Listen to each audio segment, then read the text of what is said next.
Hello, everybody. Welcome into my latest live broadcast. It is the 14th of June. It's Wednesday, and it's 2023. Welcome in, everybody. Good to see all those familiar faces in the chat and new faces in the chat. Love doing the live streams. I love the live interaction. I hope you're able to watch my live streams when they're live. They air, if they air during the week, it's 1 o'clock Pacific time. I always do a show for members every Monday at 1 o'clock. And I always do a show every Friday at 1 o'clock for everybody. All my shows are open to everybody except the 1 o'clock Mondays. That's for my supporters only. Because of them, quite frankly, half of this content wouldn't be even possible for me to make. So I make a special show where we get to hang out. And you can become a supporter too. Just click the join button below. It's $9.99 a month. And I realize that might sound like a lot of money, but the fact of the matter is every video I make costs me several $100s. And if I'm making 20, 25 videos a month, it's costing me around $10,000 a month. So I could change the context of the videos and go with things more sponsor oriented and just make long commercials like all the big tech channels do. I don't want to do that. And I also like to interact with my audience, which a lot of the big tech channels don't do at all. So we're trying to do something different, and if you appreciate that and you want to support it, well, we don't expect it, but we certainly appreciate it. It's kind of like a tip. You know what I mean? Never expected, always appreciated, and I always give a special shout out to those people who make these videos possible. That's my supporters. And I've had some supporters with me for many years, Peter Laycock and John Jack Wilson, to name just a couple. Folks like Frankie B and even new members that have started becoming regular contributors like Mark Gaines and and how can I forget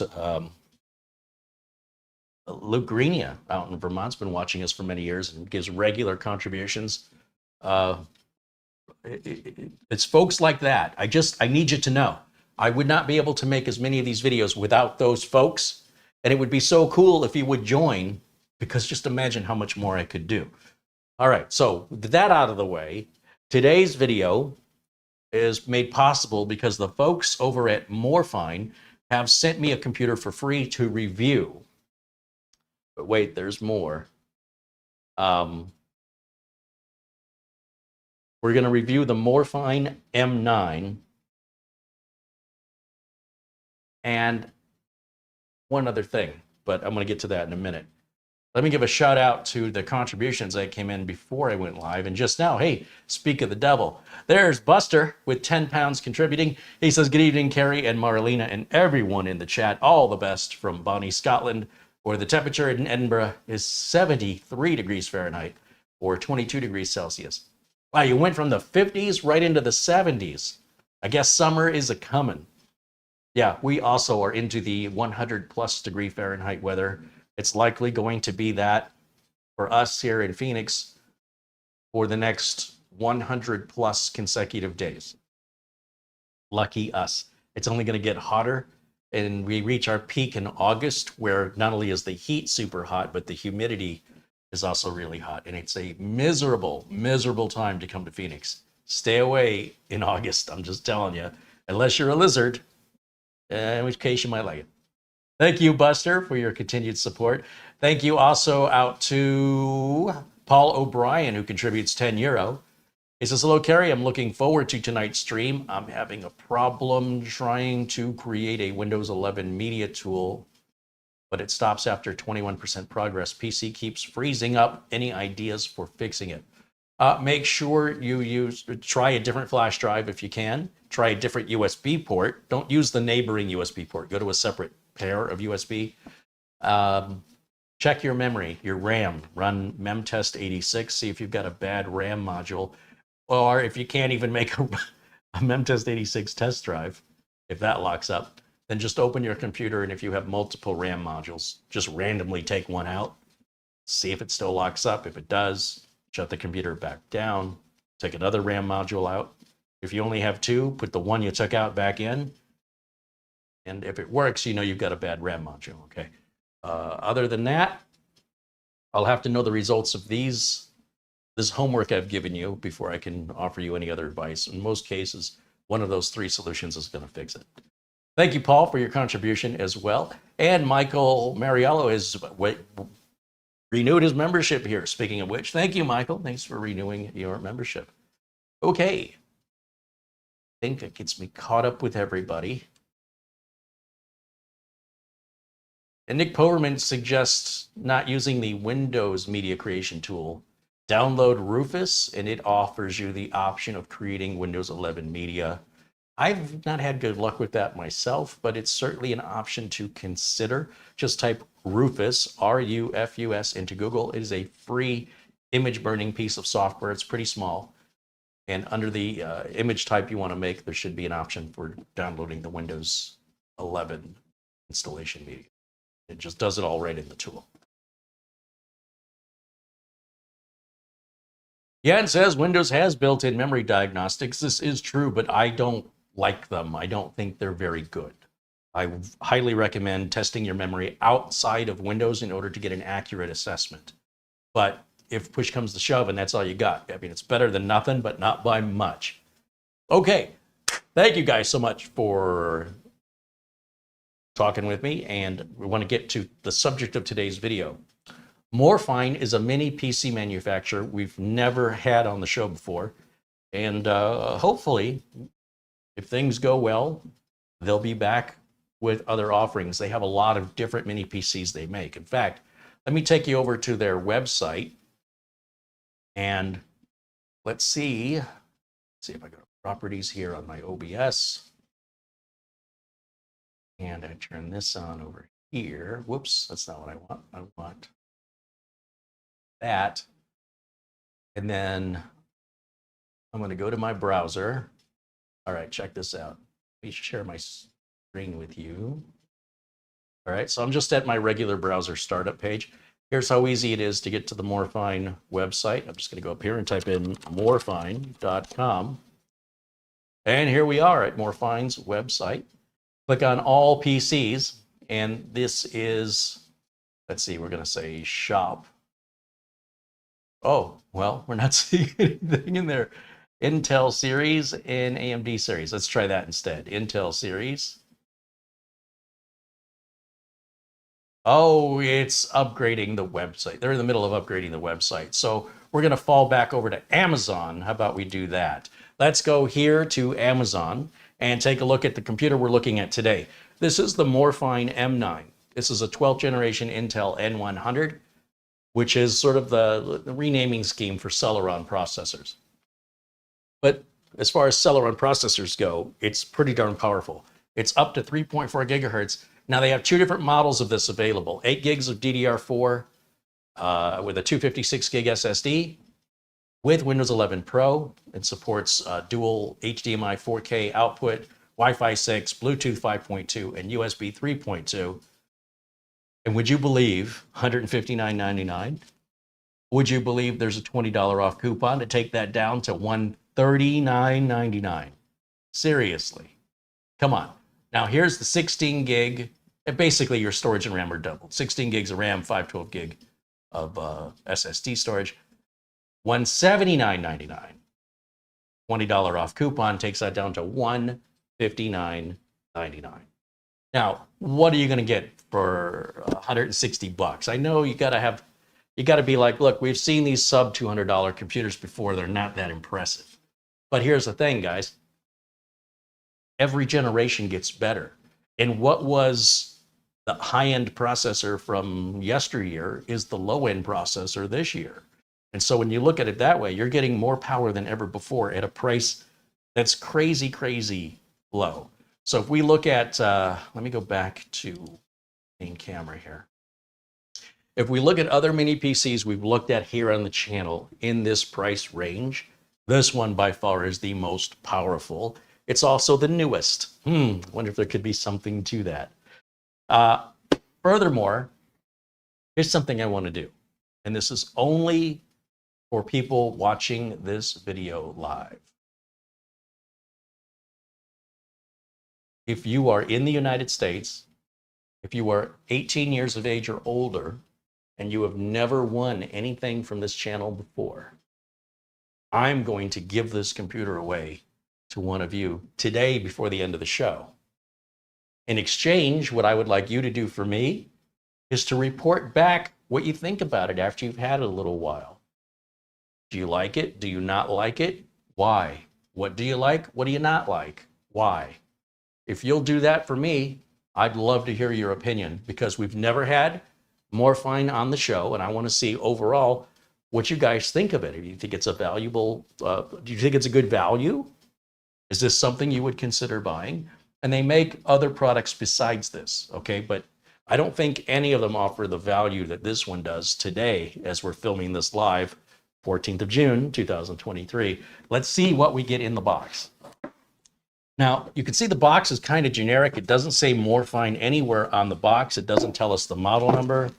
We don't get any specifications. How much RAM did we get? How much storage did we get? I don't know.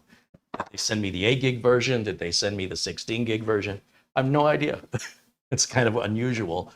Normally, these mini PC manufacturers will plaster that all over the box, but everybody's different, I suppose. And then let's go over to, here we go. There's the machine. Do the peel. Everybody loves the peel. All right.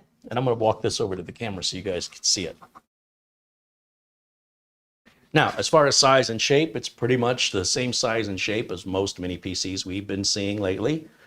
Nice. I like how they put the name Morefine on the front of it.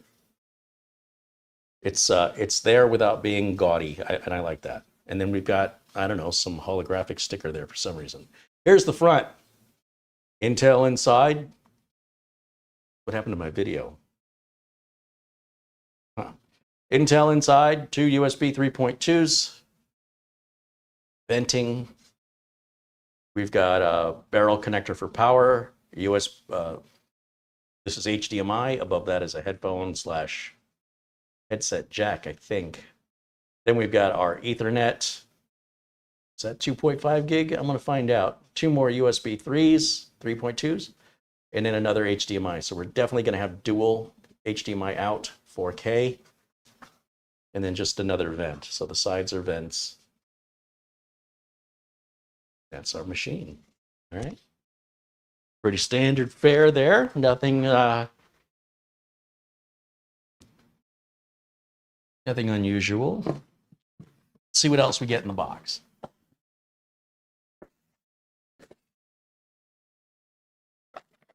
Power adapter. Now you need to know these power adapters for every device you own that has this round, what we call barrel connector on it, needs to stay with the thing it came with. If you plug the wrong plug in, see, a lot of average folks out there think that if the plug fits, it's the right plug. No, that's a great way to burn up your adapter and burn up the device. So I really appreciate when companies put the name of the company or the product on the adapter. And I have to get my glasses to read this one.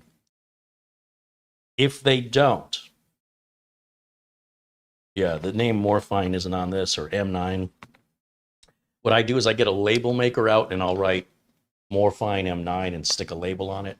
Or if it's black like this, I have a silver, well, you know what a Sharpie is, right? The markers. Well, they make these markers in silver. You can get them anywhere. And I use a silver marker and I'll write Morefine.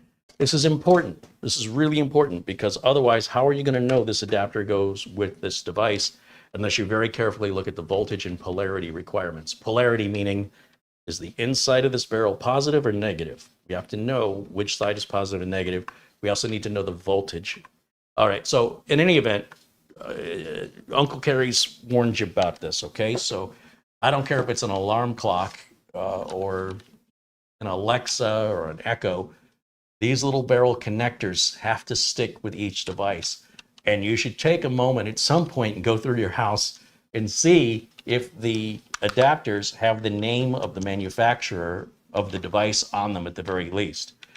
A lot of times they don't. And if so, you should take a minute to correct that, whether it's with a label maker to make it look nice, or even if it's with a Sharpie, just so we get, so you know. As we get more and more devices, this becomes a bigger and bigger problem, especially if you start unplugging things and putting them away, and then later on you want to use them again, and you got a box full of adapters, and you're just plugging them in to see which ones fit. That's a great way to toast whatever electronic device you have. And I mean permanently toast it, gone forever. In the box, we've got a VESA mount. This means we can mount this little tiny computer back behind our monitor so we don't even have to see it. And that has screws in the bag as well. And we have an HDMI cable that's included. This looks like a normal 5 or 6 foot HDMI cable. Sometimes the manufacturers will give you a real short cable. So if you're mounting this back behind the monitor, you only need a short piece of cable, to run the video output too. But nonetheless, it's nice that they include it. We've got a short manual here. Just sort of unfolds like that in numerous languages. So there's really only about 1 page worth of information, and we're not even going to use that today. So I'll put that in a box, and we'll just shove all that over here. I need a keyboard and a mouse, so I'll fire up my wireless keyboard and mouse combination here. And I need the USB dongle. I'm going to plug that in. Let's plug it in the front. They're all USB 3. I hate to waste a USB 3 on a keyboard or a mouse. But if that's all you got, that's all you got, right? Are we ready to fire this bad boy up? I know I am. We're going to move me. Let me see. How do I want to do this? I'm going to turn on the HDMI input, which will be the output of this computer to the capture card. And then I'm going to take camera 1. I'm going to move myself into this corner over here. Just like that. Okay, here we go. You want to check out the boot times? Let's see what this thing does. Oh, I think I just hit the power button. I have to plug it. I have to plug the video cable into it, so I'm going to have to do that again. These videos are live, I want to remind you, so things like this happen all the time, just like in real life. If you know somebody who goes through life perfectly without ever having any oversights or mistakes, I'd like to meet this robot. Okay, HDMI cable. I'm not going to plug internet into it yet because I don't know if I need to set this up. I can't remember if I've already done Windows updates on this or not, or if this is the first boot. Things have been so crazy busy over here, I can't keep anything straight. So we're going to figure this out together. It looks like, oh, this is interesting. So it looks like I already set it up maybe, but that's not normally the way I would set up a desktop. Maybe that's the way it came out of the box. I don't know, but here's what I am going to do. I'm going to shut it down just so we can get a boot time on this thing. So we shut down. We'll see how long that takes. It's off. Well, actually, the power light's still on. Now it's off. Okay, I'm going to turn this on. Let's see how long it takes to boot. Ready? You can watch the clock down below the video. 3, 2, 1. Power on. Here we go. This is all live, unscripted and unrehearsed. Everything is done in real time. So if you, oh, that's nice. If you decide to buy one of these, you should have a very realistic expectation of what to receive. Oh, that was, I told you I wasn't kidding around. These new Celeron processors, when they're paired with the right amount of, or the right kind of memory and storage, can be very, very respectable. So I don't know what they sent me. Let's take a look. Did I get the 16 gig version? I kind of feel like this is a 16 gig version. Let's go to system. Yeah, so I've got the 16 gig version, of which 15.7 is available because we're using the integrated GPU. We're on Windows 11 Pro 22H2. That's always welcome to see the latest version of Windows 11. And the processor is the N100. So that means we've got the 512 gig storage, right? Let's go to this PC, right click, properties.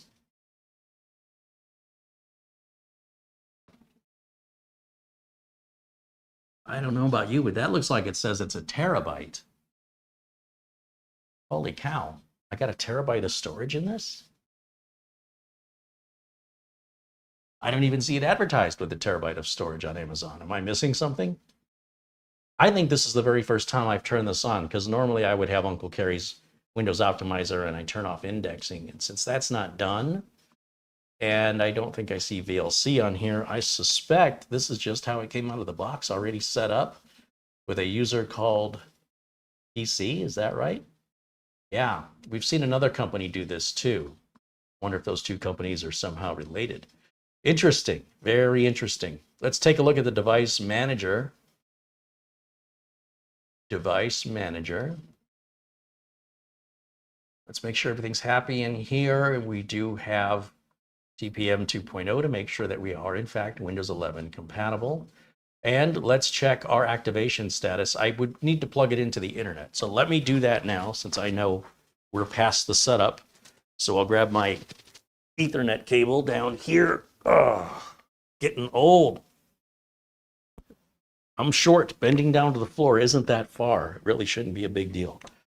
All right, now we'll plug it into the internet. And let's go ahead and hit Windows Update. I know Windows Updates Microsoft released new Windows Updates last night.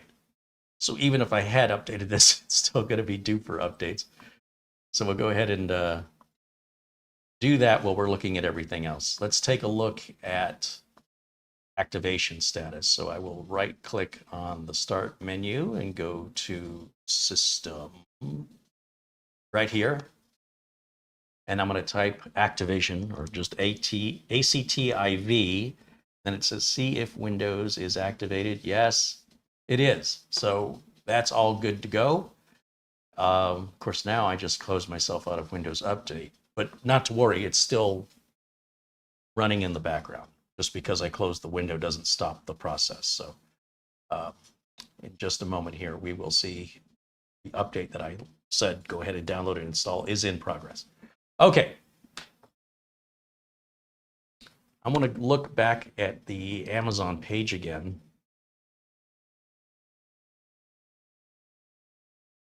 I am confused why mine has a 1 terabyte drive. I wonder if they sell another version of it.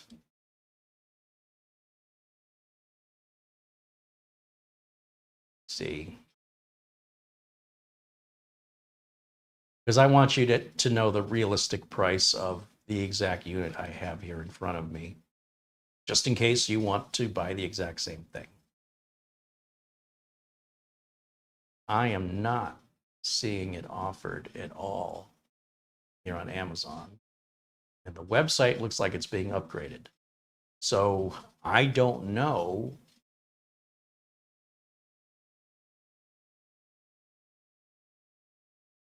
I don't know why I have 1 terabyte, but I'm fine with that.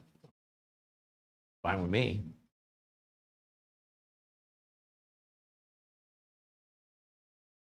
And I'm just looking through some of their options here. I can hear the fan a little bit, but it's really very quiet.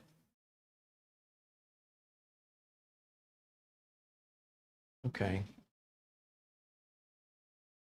Let's go back over here. See how we're doing. Let me turn off camera 1 for a second. What is this doing? Oh, we're downloading and installing updates. Fantastic. All right, that's all working like it's supposed to. And so while that's working in the background, you know what we could do? Minimize this, and I can get out my utilities flash drive and do the thing I always do here. And that is see what kind of performance we're going to get out of Crystal Disk Mark. Here's the thing, though. This is not a rocket ship, okay? So let's have realistic expectations. I think if we're getting anywhere above 2,000, we're doing good. So let's take a look and see. So I'm going to go over to my PC testing software. I'm going to copy over Crystal Disk Mark Portable. I'm also going to install VLC, as I always do on all my builds, because I like that as a media player for movies and music versus the Windows 11 built-in stuff and the Windows 10 built-in stuff. Now throw my optimizer on there while I'm in there. And we'll eject that, take it out. Okay, it's out here. And then it's not really a fair test since we're downloading in the background, but this should give us an idea, even if it's not going to be exactly accurate. Let's see what kind of numbers we're looking at here. Again, if I see anything over 2,000 on that first number that appears, it feels faster than 2,000. Interesting. Okay, we're close.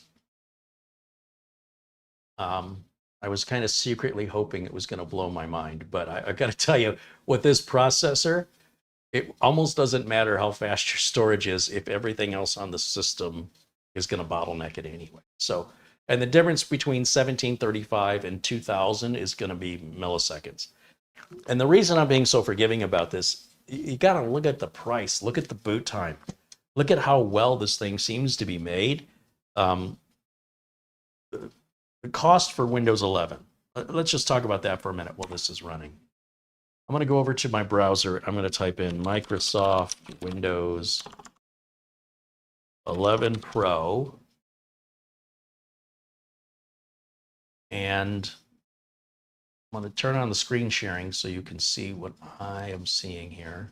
So here's our search results. Buy and download Windows 11 Pro.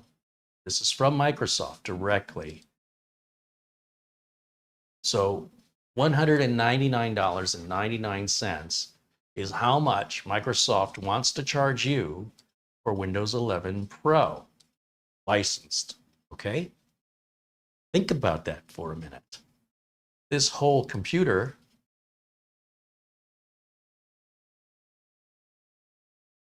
is $20 less than that at MSRP. And with this $20 coupon, it's $40 less than Windows 11 Pro from its creator. And it includes Windows 11 Pro on it when you buy it. So it's like you're getting a discount on Windows 11 Pro and they're throwing in a case, a power supply, a motherboard, a processor, RAM and storage, and a cooler. And a VESA mount and an HDMI cable. For less than the cost of just the operating system that's already on it. Right? So if I sound like I'm being a little forgiving on that speed, we're also not dealing with a high-end mini PC. This is a budget entry-level PC, but very capable as far as comparing it to other entry-level mini PCs we've looked at. And with the price, it really seems like it's a good deal if you ask me. In fact, I would say in this family of budget entry-level mini PCs, I think this one's giving us the best value. Now, our write speed being so low at 373, that indicates to me that Windows Update is writing to the drive. And so these numbers aren't accurate because when you run a benchmark like a drive IO, it obviously isn't going to be accurate if the drive is working on processes in the background, such as downloading and installing updates. So we'll wait for that process to complete and we will retry this test because there's no way 373 is going to come up again. Then that would suggest to me something is wrong.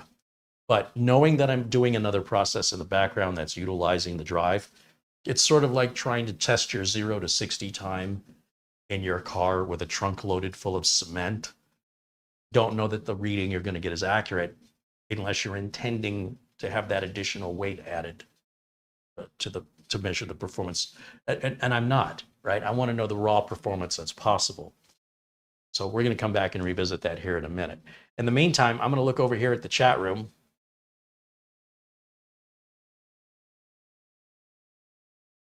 And see what you guys are saying.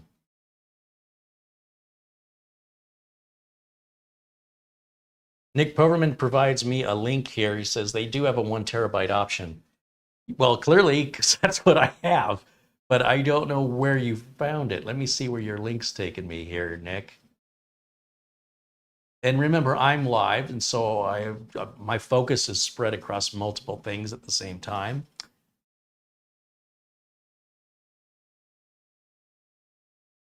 Let me see, let me see, let me see.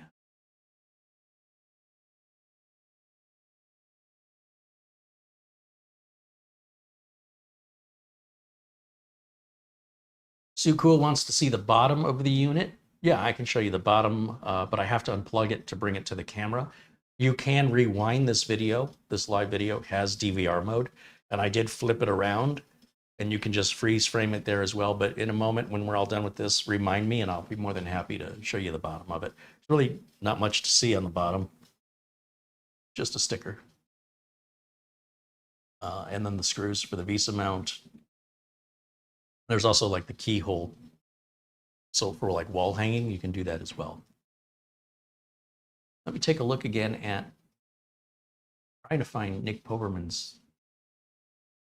Nick, can you republish that link again for me? Because I can't see it in here.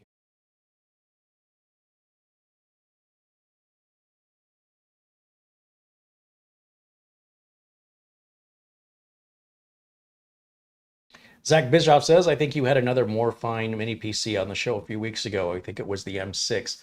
You are correct. And I was not impressed. Actually, for the price, I wasn't impressed. I think they had a sale on it and it made it okay. It was okay. But its regular price I thought was too much for what you get. This is way, way better. So you're correct. This is the second time Morefine has been on the show. Thank you for that correction. Oh, his link goes to AliExpress. Oh, okay. For some reason, the last two letters of his link are not being included in the link, so the link's not working. But I will say, I would be very leery about ordering from AliExpress, only because there's no returns, basically. It's very cheap for folks in China to ship things to the US, and it's very, very, very expensive for us in the US to ship things back to China.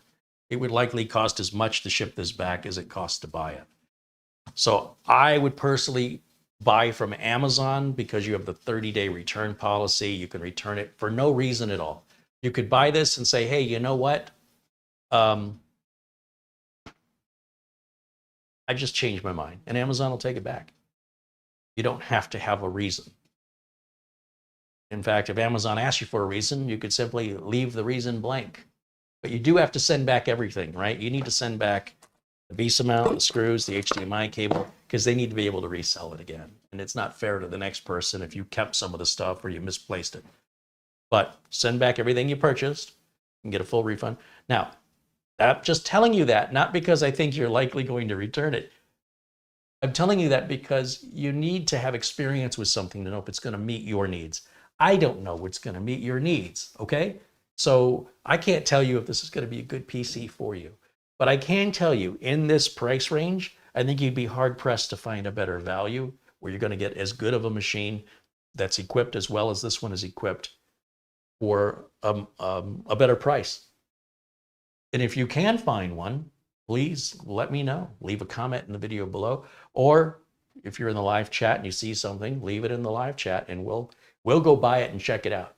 But this one, I think, is the low budget leader right now here in June of 2023. And it seems to be made very well. I don't see any cheapness about it, despite what the price may imply. It's very quiet.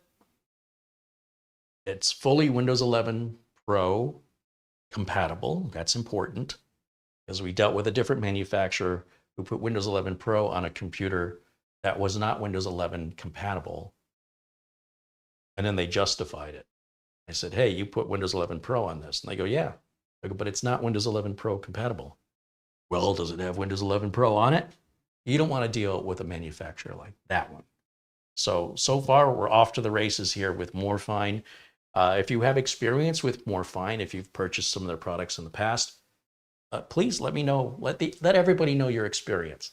I want people to understand that I have no agenda here other than to convey my assessment, right? Which isn't going to be that thorough on a machine I've only used for a few minutes, right? Living with it day to day is going to be a far better review.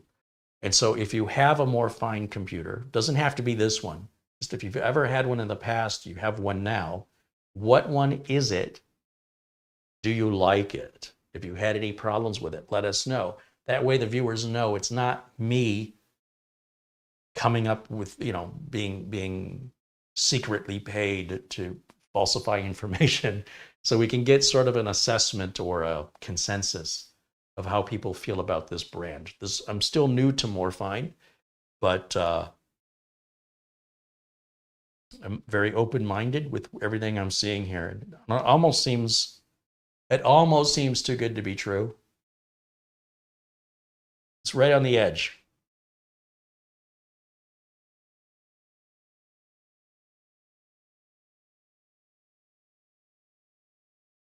Ron Bardish says the 1 terabyte will cost more at AliExpress. Well, I would expect if you're going to get more, you're going to pay more. Extra costs extra. I think that's kind of a doy. So how much extra depends on how much more you're getting. If we're going from 8 gigs of RAM to 16 gigs of RAM, that's going to be a smaller jump than going from, and I'm just making things up, not that this is an option, but let's say going from 16 gigs to 32 gigs should be twice as much money because you've now doubled 8 4 times, right? So you doubled 16 twice. If going from 256 gig SSD to 512 gig, you're only adding an extra 256. So that should be this much more of a price increase. But if you're going to double the 512 to 1 terabyte, that's 4 times 256. So then you should expect that price differential. So if you do the math in your head, take a look at the Amazon pricing that I've shown you between the 8 gig and the 16 gig model. Sorry, that's a bad example. Between the 512 gig model and the 256 gig model. There's a price differential there. Now multiply that times 3 to get to 1 terabyte. And that should be the price it should be. And I think it's less than that. So while you guys are saying it's more, I think it's actually less per gigabyte, if I'm not mistaken. But I would not order it from AliExpress unless I didn't care about the chances that it could arrive damaged or that I could be, stuck with something I don't want. So if it's only 150 bucks, 170 bucks, and you don't care, it's worth the gamble, have at it. If you don't like to gamble, like me, I'm not good at gambling, so I don't do it. I would prefer to buy from Amazon so I have peace of mind that I have 30 days to really give this some time to evaluate. If for any reason I want to return it, I have the opportunity to do so. If it's good for 30 days, it's likely going to be good for many years. Barry Russ contributes $2 in Super Chat. Thank you, Barry. And then we take a look over here at our Windows update status here. See how we're doing. Well, we're downloading still. I have a pretty slow internet connection here at Studio B, so this is a big update. It's going to take a minute. And while I'm in here, I might as well check my power settings because I don't want this thing going to sleep on me. I'll just type in the word plan, edit power plan. And oh, I must have already been in this because it says it's already set to 3 hours. I always set this to 3 hours. So I must have taken this out of the box at the very least and done some of the Windows updates.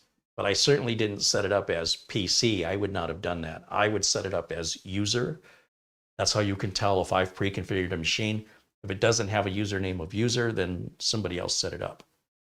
Well, now I'm kind of wishing that I could have taken this out of the box and turned it on for the first time. The reason I don't do that is the updates can take a long time, and then we end up sitting here just talking about nothing, stalling for time, waiting for all the updates to go in. Because without all the updates in, what's the point of benchmarking it? It's not fair to the machine to not give it the benefit of all of the updates to measure its performance. In my opinion, as a real working computer technician, stand by that. Oystein joins us from Norway. Welcome in, Oystein. Sherry McFarland says she loves Amazon. Yeah, I do. I'm an Amazon addict, I admit.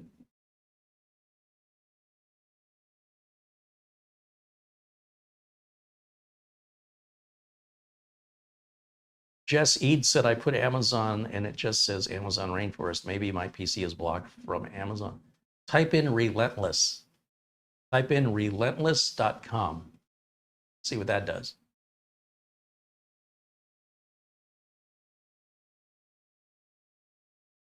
George wants me to try Crystal Disk Info to see what storage is in there. I'll do you one better. We'll open it up and take a look with our own eyeballs. Larry, LRCX says 16 gig with 1 terabyte is $281. 32 gig with 1 terabyte is $326 on AliExpress. So how does that compare with the Amazon pricing, knowing we're going 4 times the 8 gig model in 8 times, no, it'd also be 4 times the 256. So the 8 gigs with 256 SSD, if we quadruple the 8 gigs to 32 and we quadruple the 256 to 1 terabyte, I'm kind of curious what our price per terabyte and I'm sorry, our price per gigabyte is on the RAM and the storage. Seems a little high, just off the top of my head, but until I do the math, I'm not sure. It doesn't really make any sense, in my opinion, to put 32 gigs on a machine like this. And even, 1 terabyte's probably overkill. I think 16 gigs and 512, 16 gigs of RAM and 512 gigs of SSD storage is the perfect sweet spot for a budget entry-level computer like this. Because again, when you start using a computer in a way it wasn't designed to be used, you're probably going to end up wanting, this isn't quite what I expected. If you want a machine that has 32 gigs of RAM, I would buy a higher end CPU, like a i5 or Ryzen 5. And if you want 1 terabyte of storage, I mean, sure, if you're using this as a streaming PC and you want to use it as a home theater PC, I certainly can understand wanting your library on that 1 terabyte, but I would just put my library on an external source, like an external USB drive or NAS drive, and that way I can just keep adding as much storage as I want, just plug it into the USB port, save money on the machine itself, and use it the way it's intended to be used. I think you'll be much happier with your ownership. That's my theory. Go Live wants to know if I've got more mini PCs on the way. Tomorrow, there'll be a mini PC from the company Chuwi, CHUWI. Friday, we'll have the minis from N9. That's a bare bones machine. I have to put RAM, storage, and operating system on. And then Monday's a members only video. I've got another mini PC called Boz Game that'll be coming up next week. I'm not sure what day. And another minis forum that's kind of a little brother to the N9, a little cheaper, a little less powerful, but otherwise looks the same on the outside.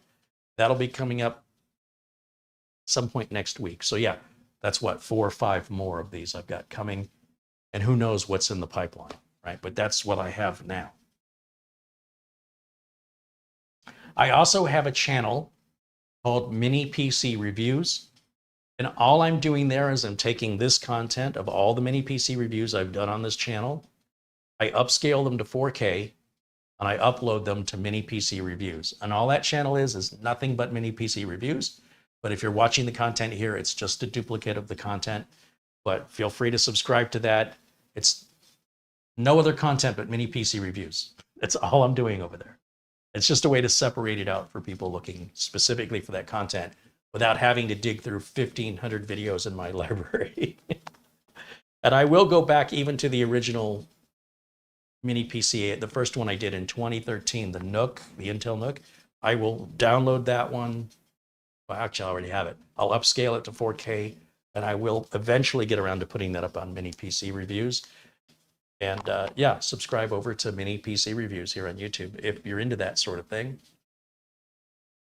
None of the content is live. It's all just repurposed content from here.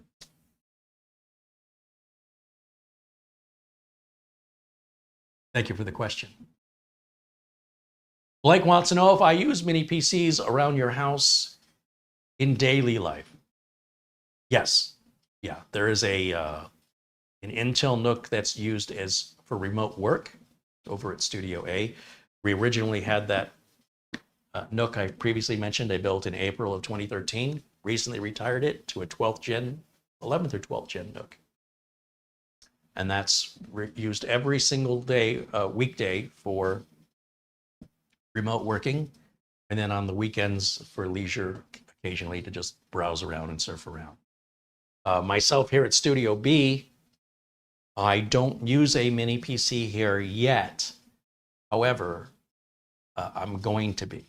You'll also see when I need to grab a machine for demos, I'll usually grab one of those little HP off-lease business machines, these 1 liter PCs. No, these are not Windows 11 compatible. They're $100. Get them at Amazon all day long. They're a little scratched and banged up because they're from businesses, but they're it's called a 1 liter or 1L PC. But again, they will not work with Windows 11. You can force them to work, but you're not going to get all the security and just wouldn't be a smart thing to do. So if you want Windows 11, you definitely want to get a Windows 11 computer. And this has a warranty, whereas those off-lease computers clearly don't have any warranty on them. They're already several years old when you buy them. So you can get this brand new, nobody's ever owned it before, under warranty for a little bit more than what one of these off-lease business computers that's like. It's a 6th generation Intel. This is a 12th generation Intel for just a little bit more money. But, pick what works for you. Flipper Flop says a mini PC is basically a square laptop without a screen. Well, it's more than that, right? Because laptops have speakers, laptops have keyboards, laptops have a touchpad, laptops have a battery. It's very, very different than a laptop. I would not compare this to a laptop at all. Now, as for being portable, if your logic is you can take a laptop with you, you could easily take this with you, you would have to drag with you a keyboard, a mouse, and a monitor. Now, they do have those monitors, like I was showing the other day, that run off USB-C. This does not have USB-C on it, so that's not going to help us. Kind of glad you brought that up, because I've been using USB-C more and more. And the fact that this does not have USB-C on it means I cannot plug in one of my single cable monitors that runs off the USB-C cable. That's important to know. So that would make this less portable. Now, honestly, it's not a big deal to bring a USB-C adapter and plug the monitor in and then just run the HDMI cable to the monitor. It's just one more thing you'd have to pack. With a laptop, I mean, in theory, you don't even need the adapter, right? If you've got a full battery and you're just needing it for, like when I do my presentations, I'll take my laptop fully charged. I don't even bring the power adapter because I know my battery life's going to last me, 6 to 8 hours, and my presentations are only 90 minutes long. So it's very easy to be portable with that. Or if I'm sitting on a plane or I'm sitting in a waiting room, to have the laptop to be able to do work instead of staring at the walls, much more convenient than if I had to take this out, set up a monitor and set up a keyboard, set up a mouse, plug in some headphones.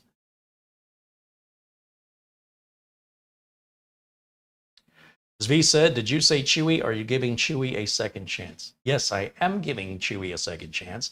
I think everybody needs to give everyone a second chance, because sometimes, there's the old expression that the first impression is the most important, longest lasting impression. And sometimes, through no fault of our own, we get a bad first impression and we're like, oh, never again. Fool me once, shame on you. Fool me twice, shame on me. But I'm a big believer in something, a process that I was raised with, as were many people of the Gen X generation, that's called, and this may be a foreign concept to those of you that are younger, it's called benefit of the doubt. And what that means is we don't assume negative, we don't assume malicious intent. We assume there's a misunderstanding or a mistake. And so we're going to give them another try. And we're going to see if the second try is as bad, if it kind of aligns with the first, we say, okay, now we know this wasn't a fluke. This is just the way they are. But it doesn't leave any what if. What if I'm too quick to judge? What if this? What if that? We take all the what if off the table. And if the second chance works out good, so we have one bad and one good, then there'll be a third chance. And the third is ultimately the tiebreaker. Is the third one going to be good or bad? If the third one's bad because they've already got one strike, that second strike, they're out. But if the third one is good, I think we're clear, okay? So I advise you in your life to relieve the burden that you carry with you of anger or resentment. If you feel wronged, if you feel an injustice, I don't think going on social media and publicly shaming is the thing you should jump right to. I understand it's cathartic and it might make you feel better. But you know what else can make you feel better? Way better, is understanding forgiveness. And when you've mastered forgiveness, you will put yourself in a better state of mind. You will be a happier person. It's not easy, but it's worth it. A lot of things that are worth it aren't easy, and it's something you do for you. It's nothing you're doing for them, okay? Whoever they are that you're upset about. You're doing it for you, so you're not carrying around this anger or resentment that you don't even realize what it's doing to you internally. So we're here on the planet a short period of time. Let's try to make the best of it. And let's try to make sure our assessments and our judgments are accurate. Somebody does one bad thing and it undoes their entire life of good things. That's terrible. That's what Twitter does. They highlight something somebody did one time. They just totally ignore all the rest of that person's life. And then everybody attacks and jumps on like an angry mob from the 1700s with pitchforks and torches. It's very barbaric and tribal, and it disgusts me to witness that behavior. When you give somebody a second chance, or a company, you're doing it for yourself, because if it's a very good product and it's a good price, you're the one who benefits from that. On the other hand, if the second chance is just as bad or worse than the first, then by all means, you have every right, in my opinion, to be upset. But I still recommend you find a way to remove that toxicity from your system, your mind, because it can impact the quality of your life, and our time here is very short. And if you do that, you're still letting the bad guy win, even though you're doing it to yourself. Resentment is like drinking poison and expecting the other guy to die. So again, not easy, but worth it. Let's see, what am I missing here in the chat? PC Fishing's been a member now for 13 months. He says, hello, Carrie, in chat. Carrie, I don't know how much longer I'll stay a member. I'm in the process of buying a home. Well, congratulations. I'd say a home is way more important than your membership here. But I hope, are you a moderator? Yeah, so you're still a moderator regardless, PC Fishing. It just means that the members only videos won't be available to you. And unfortunately, there's nothing I can do for that. That's all controlled internally by YouTube. I wish there was a way I got like free gift memberships I could give out. And YouTube keeps enhancing services every month. They're introducing new things. Let's hope they get around to that. But I hope your deal goes through on your house, and certainly congratulations. Home ownership, I don't know if you've ever owned a home before. Home ownership is the best, because every house payment you make is putting money in the bank. Whereas rent, every rent payment you make is flushing money down the toilet, never to be seen again.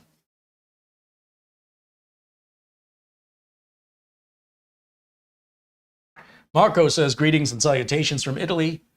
Just arrived here in the chat, but leaving soon. Always good to see you, my friend Marco. Have a pizza on me, my friend.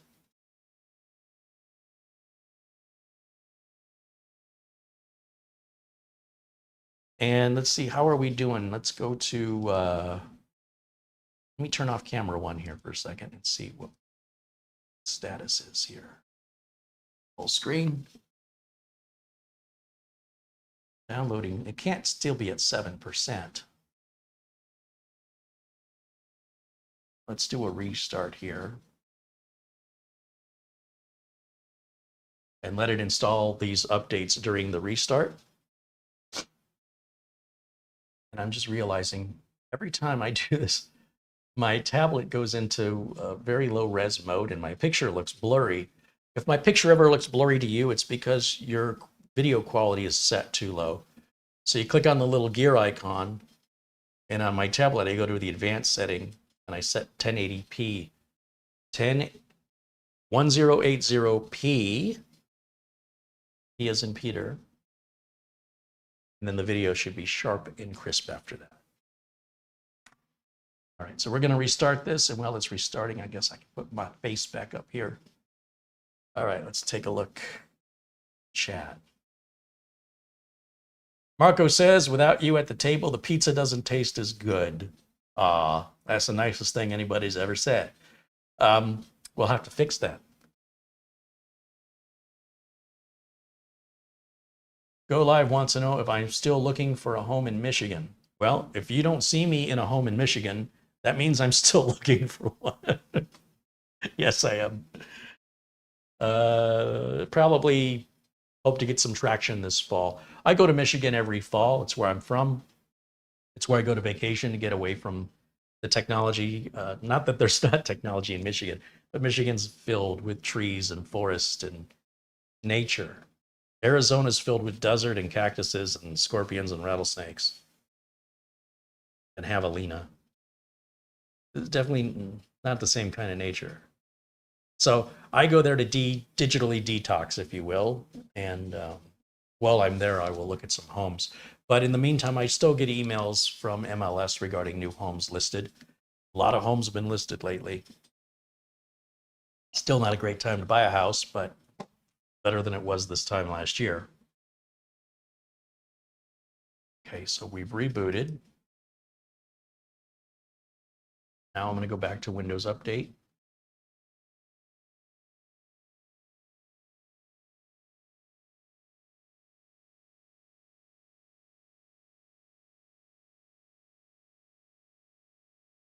Good, so that's moving along. George Shlokia contributes $10. Says, thinking of getting this with 16 gigs of RAM and the 512 gig of storage to test out. It's a good price with the coupon. It's a great price with the coupon. And as I mentioned, ordering it from Amazon, you've got peace of mind if you want to return it. Lou Greenia says, I don't know whose bright idea it was to put a heart in the lower right corner of the chat window, but I hope they develop a painful hangnail. You know, I get the little heart on the tablet, but not on the browser. So I'm using the YouTube app on the tablet. I suppose if I used the YouTube, if I went to youtube.com using the internet browser on the tablet, then the heart wouldn't be there. Let me just verify this. Let me go back over to, let me go to YouTube here.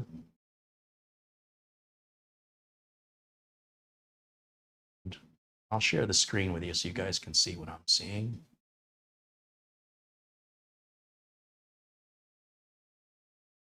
Let's get rid of camera one. This will get really confusing. Let's go over here and type in Carrie Holzman. Holzman. This is our video right now. See, I don't have a heart down here. So it's not on the browser. It only seems to be on the app. We're going to get a video feedback loop where you're going to get a picture and a picture and a picture and a picture and a picture. And in that other channel, Mini PC Reviews.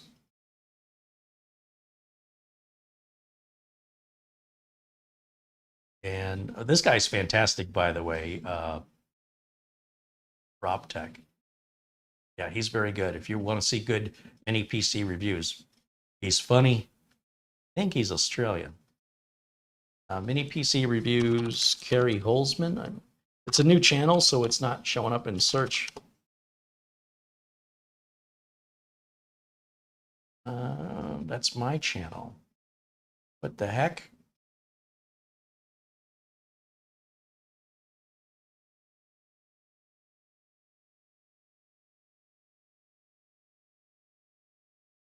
It's pretty bad when I can't find my own channel, right?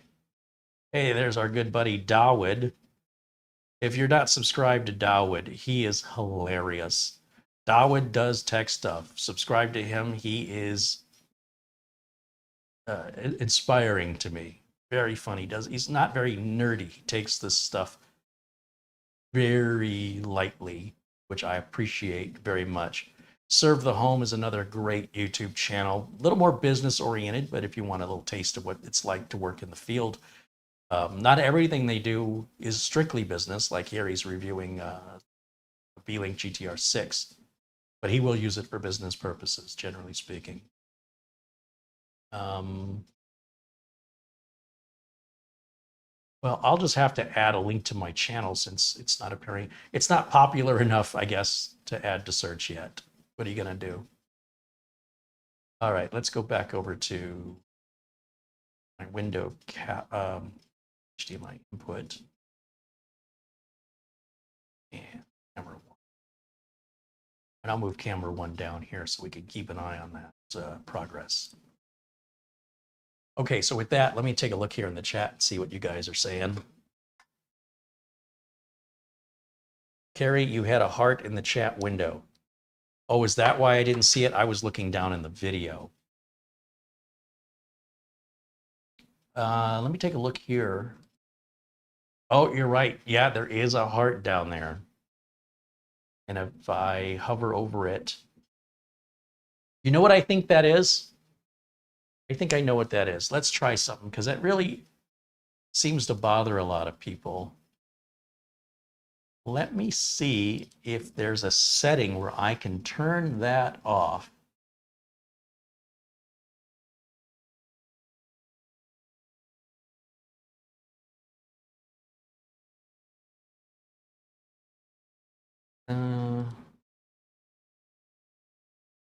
It might be too late. I think when I set up a new video, there's a parameter to allow emojis. And it may be because I'm already live, because I'm not seeing it now. I can't emphasize enough how when I'm live, I don't really dive into something as deep as if it's the only thing I'm doing.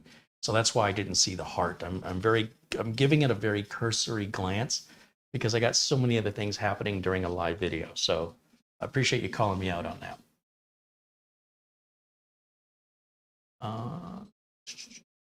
That is what I want. Stream settings. No.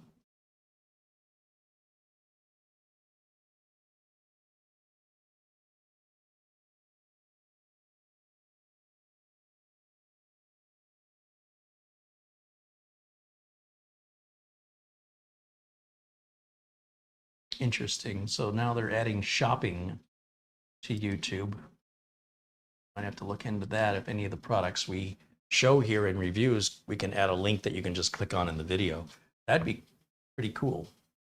Somehow I suspect it's not going to be that easy. Patrick Rusaw says, on Firefox browser on my computer, I have no heart in the chat window. Dwayne Blackwelder says, the heart is not showing on my desktop through my browser, but it is showing on my tablet. Which browser are you using, Dwayne? Hey, there's Kelly Stewart. Welcome in, Kelly. It's always good to see our good friend Kelly Stewart. Bob R says, heartless.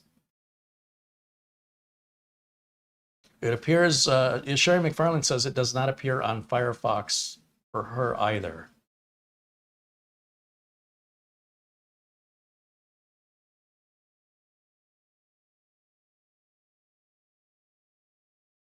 Paul M contributes $5. He says, I'm late, but I made it. We've been waiting, Paul.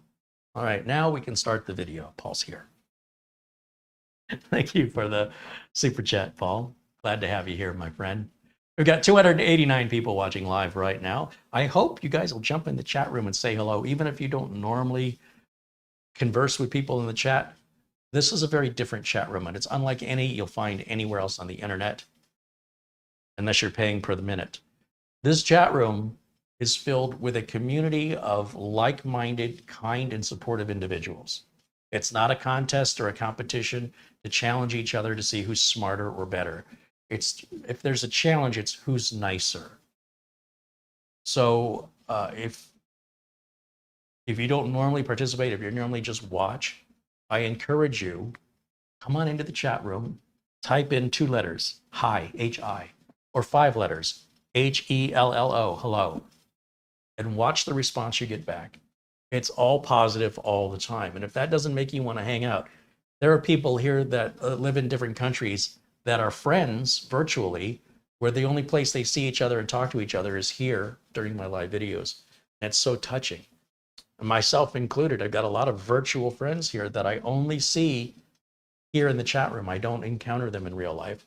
Sometimes I do, like Marco. I got to meet Marco in real life. I met Mitch Morrison that way, and several others that have been guests here on the channel in the past.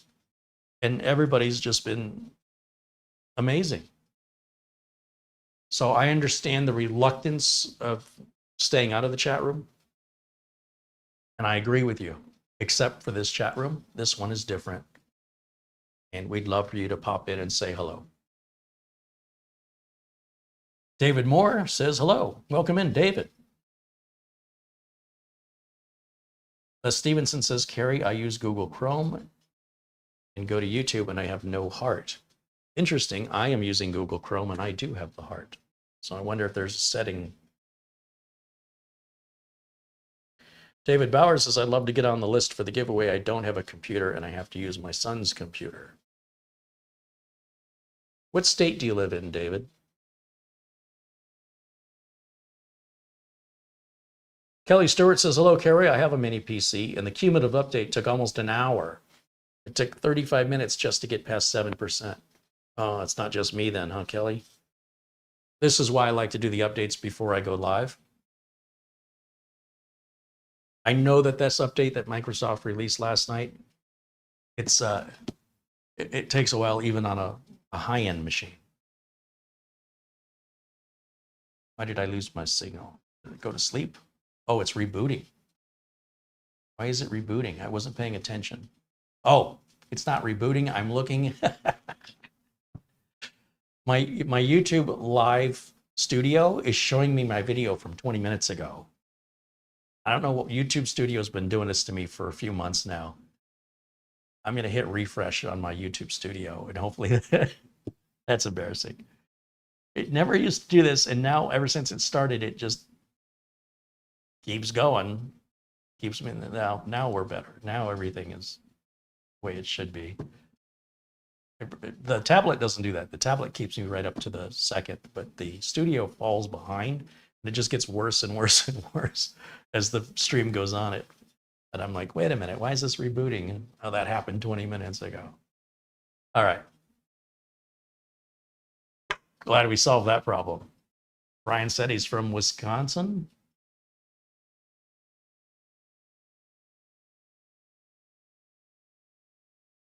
David Bauer said Minnesota. Okay.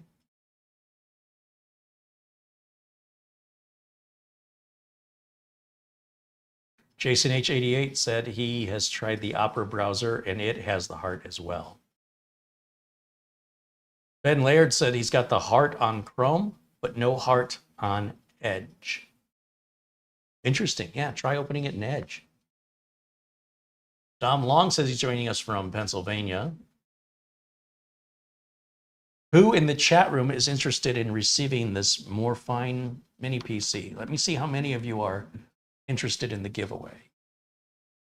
Remember, you must be 18 years of age or older. You must be in the United States, and you must have never received anything from the channel before. So Brian Larson, David Bauer,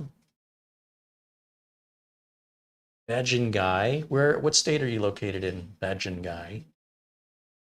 Richard Collins said he's interested. Gil Garcia says he's interested. Eric, guys, if you're interested, you got to tell me what state you're in, because the further you are away from me, the more it costs me to ship it. Kevin Russell said he's in Tempe. We should meet sometime. Hey, right on, Kevin. I'm quite a ways away from Tempe, but I'm usually there once or twice a year. Richard Collins in New York. Badging guy is in Ohio. Viper says he's in Florida. 55 Staying Dude said greetings from Southwest Oklahoma. Sarge Tech said he's interested. He lives in Georgia. Joseph said he's outside of the USA. He's in England. Yeah, unfortunately, I can't ship outside the US. It's getting through customs, and then the added fees you will have to pay aren't going to make you my friend, right? You're going to be like, Carrie, I thought you sent this to me for free. They tell me I have to pay money. Yeah, that's your government holding it for ransom. I can't control that. I can't even tell you what the ransom's going to be. Until it arrives and they evaluate it, you never know. Dominic said he's interested. He's in Maryland.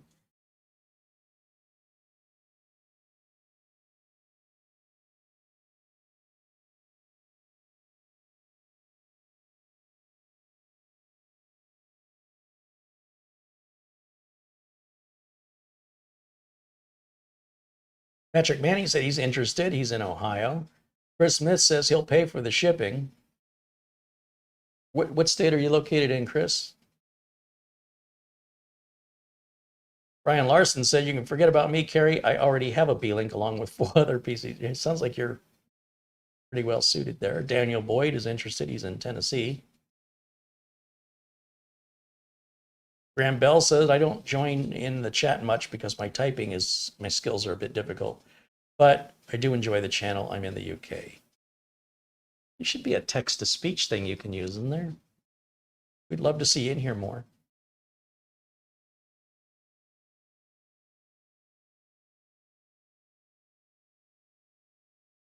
Luke Greenia, who received an Ace Magician from us, said he's loving his Ace Magician. Was that the CK10? Is that the one? Alvin Shaver says hello. Gary Tatum says he's got computers running out of his ears. I want you to keep in mind that, well, we only have one of these to give away. There will be other giveaways. And remember, once you have received something from the channel, you're ineligible to receive anything else from the channel, at least until all of the folks in the community have an opportunity to receive something. I don't want to have one person receive a bunch of things or multiple things and have other people get nothing. I don't think it's fair. I don't like it when it happens to me. So I don't want to do that to other people. I want to make sure everybody gets a chance. So here's what you got to keep in mind.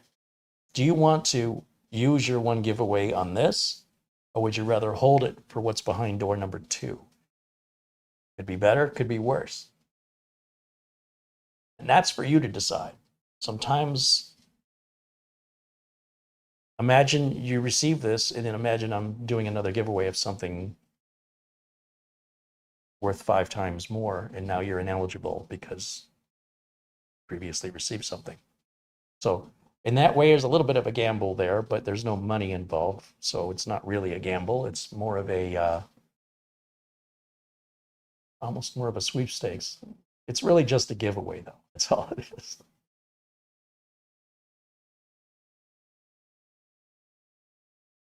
What's behind door number 3? Exactly. Could be a goat. Luke says, yeah, he's got the Ace Magician CK10 with the i7. Luke's done pretty well with the computers he's received, and he got a hot dog build a while back. He received a CK10, and I guess everything's just perfect, running perfect for Luke. Got nothing negative to say. Are we ready for a restart? They're telling me it's ready. Let me take a look.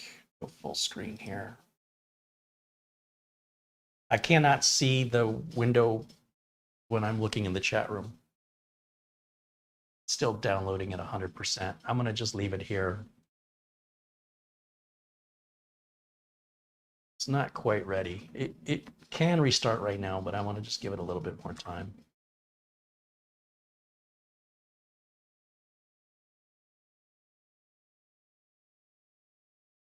Matt Johnston says, hey, Carrie, I use voice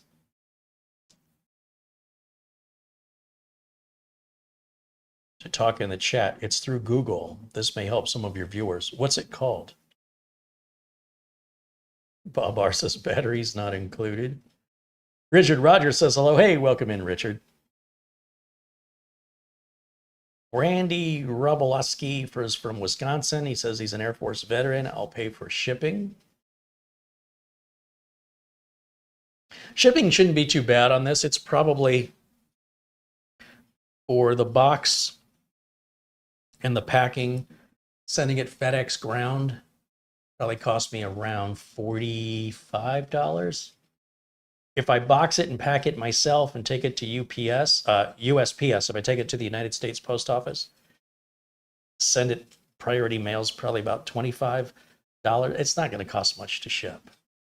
FedEx, I generally pay about twice as much at FedEx, but the beauty of that is I just hand them the product and they take care of packaging it, boxing it, putting an address on it, and I can get that signature so I know that it's been delivered. I don't have to deal with anybody trying to scam me.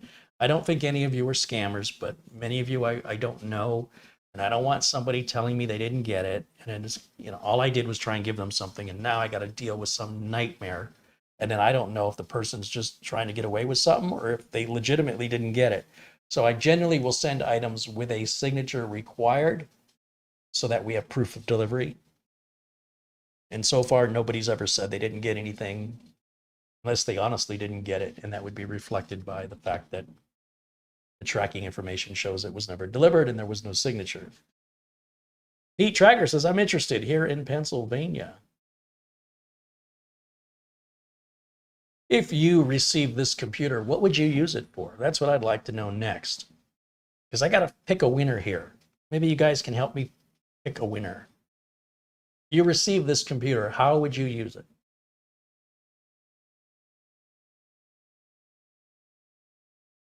Scott Ruger says, my Google Chrome stopped working after the last update. Anyone else have that problem? I've never heard of that problem before, but you can always go to your apps in the control panel, uninstall Google Chrome, and then just type Google in Microsoft Edge, Google Chrome, re-download it, reinstall it. That'll probably fix it.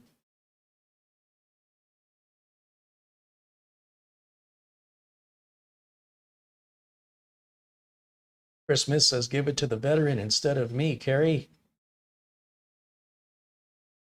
Pat Johnson says, if you go under Google Documents and go to Word document and then go to voice type, and then you can copy and paste in your chat. Oh, so you're using, you're going to Google's apps using their free Google Write, I think it's called. It's not Word. It's Google's version of Word, and it's through your browser. And then you can do the option to use voice, and it'll dictate what you say onto the Google Write screen. And then you just highlight that with your mouse and hit copy, and then go into the chat and hit paste. Gotcha. Little few extra steps, but still beats typing. I agree. Do bear in mind there is a limit to how much you can put in the chat so nobody can flood it and fill the screen up. So don't try and send too much at once, or it won't let you send if you're over the character limit.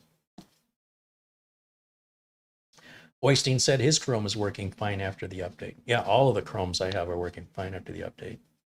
Brian Larson said he has to go. Best wishes. Hey, Brian, thanks for stopping in and hanging out with us. Everybody wants me to give it to the veteran. I'm hearing that over and over again.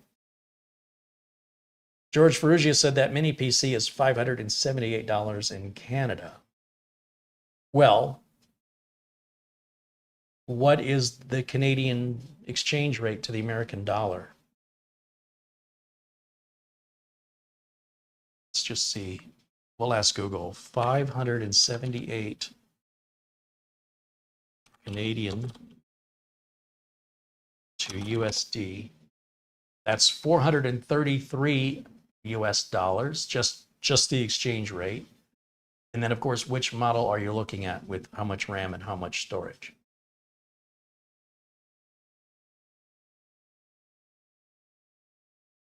Flipper Flop said I'd use it for virtualization and emulation. That would be a terrible use for this. This would be a horrible choice to use for emulate. Well, if you're emulating things that are like old school consoles, that's fine. But virtualization will be terrible on this.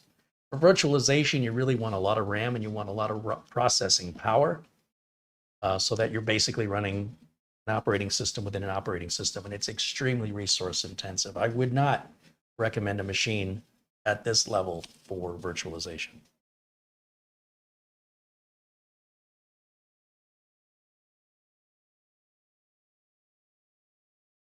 Vajin Guy said, I would stream movies off my NAS for my wife in our living room. That would be a very good role for this computer for sure. This would make a wonderful HTPC. Flipper Flop says Linux distros. I'm telling you, you don't want to use this for that. I know Linux is lighter weight. I'm just telling you, that would be painful. I can't recommend that.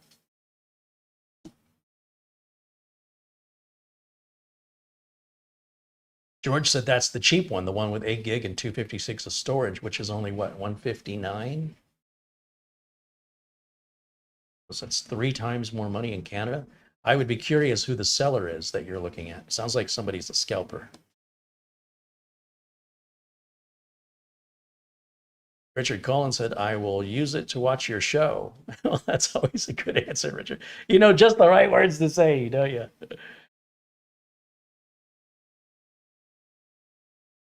Yeah, Log Homes joined in on that. Ah, well, there you go.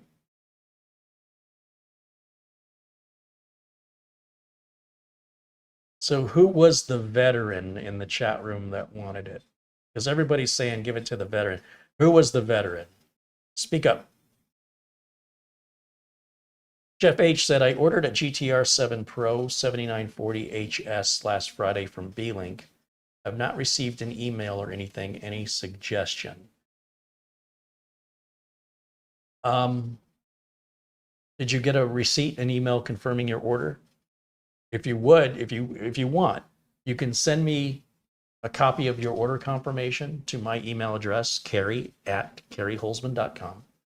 And I can reach out to my contact at B-Link and have them look into it for you. David Bauer said, I need it for internet and email. Well, this will do great for that. He says it'll help me out a lot. I go to my son's house just to use his computer. I am a Navy vet, but if the other vet needs it, I'll wait for another. I assume you've got a keyboard, a mouse, a monitor, an internet connection, because you're going to need all that. You are aware of that. You're just getting a computer, right? Oh, it was Randy Roblewski. He was an Air Force veteran. Okay.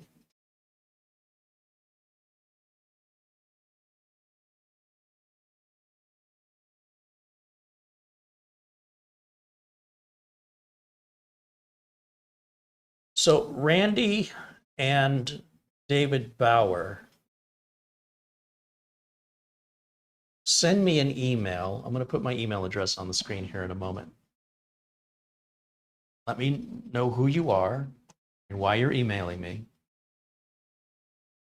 And I'll send one of the HP mini PCs, which are designated for veterans, to one of you, and the Morefine to the other one, so we can help both of these veterans out. What do you guys think about that? You don't have to pay for shipping or anything. That's all covered. Don't worry about that. It's all our community's covering the cost of shipping. Specifically, another veteran who I don't see in here today, John Jack Wilson, has sent a stipend to cover shipping for the computers that go to veterans. And so we still have plenty of them, most of what he has contributed for that cause, because we haven't done many of the giveaways for veterans yet. Oystein says, give it to both of them. I'll send you an Amazon gift card. Wow, well, that's very generous of you, Oystein. That means I don't have to pack it. I can order it off Amazon and just have it shipped directly to them from Amazon. It's very generous of you, Oystein. Oystein watches us from Norway. Isn't this an amazing community, this worldwide community of such generosity? You guys are amazing. Amazing. Remember, we're going to be doing more and more giveaways as they become available. I can't do too many giveaways at once because of the cost of shipping. I sort of break them apart. So I hope you'll come back and watch these videos on a regular basis. I see some folks here that we're offering them to I've never seen in the chat room before. I would love for you guys to be regulars in the chat room. I really would hope that this is the beginning of a beautiful relationship. It's not required. I don't want you to do it out of obligation. I want you to do it because you feel welcome here. And I would love for you to become a familiar name and be able to turn you blue in our chat room. So, and just continue to build this amazing community. Chris Smith says, I will pitch in for shipping. Well, if we order from Amazon, the shipping is free, the packing is free. So that's the beauty. If I order directly from Amazon, I just sit on the couch and click the mouse. Computer goes out. It's that easy. Shane Perkins said, I got the Camrui GK3 back in February. He's been using it for Plex streaming. Very good for that purpose. Dom Long said, I wish I had the money to help others, but I do help others out with the info I get here. And there's so many different ways to help. It's not always about money. Sometimes just being kind, lending somebody your ear, right? Offering somebody some information that can help them. There's so many different ways to show kindness that have nothing to do with money. I don't want you to think that's the only way. It's absolutely not. Just being here and being kind to others in the community is a gift. It really is. And it's showing support not only to the channel, but to the entire community, which in turn shows support back. At the end of the day, you get what you give. And if you're giving kindness, you should expect to receive kindness. If you're giving patience, you should expect to receive patience. If you're giving tolerance and second chances, you deserve to receive tolerance and second chances. So everything you're willing to give, you should full well expect back.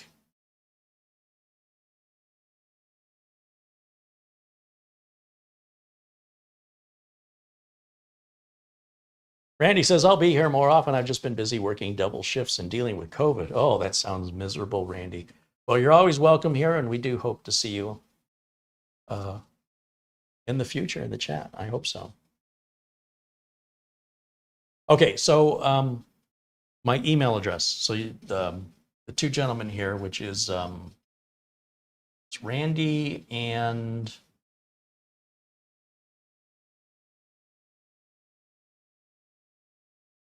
David Bauer. I want you guys to email me, and my email address, this is still installing, isn't it?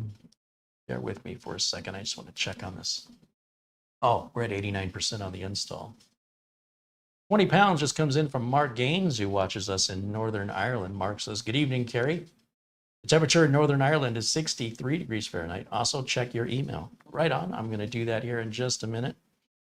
Okay, so we're installing 69 or 89.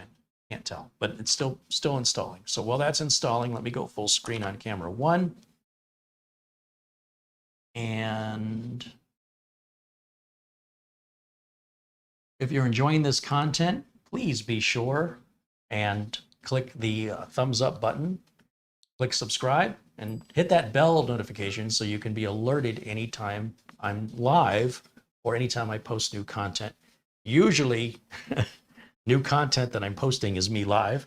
Every once in a while, I may have some pre-recorded stuff or edited stuff, but I don't do that much here on this channel. And as far as my email goes, got it in here somewhere.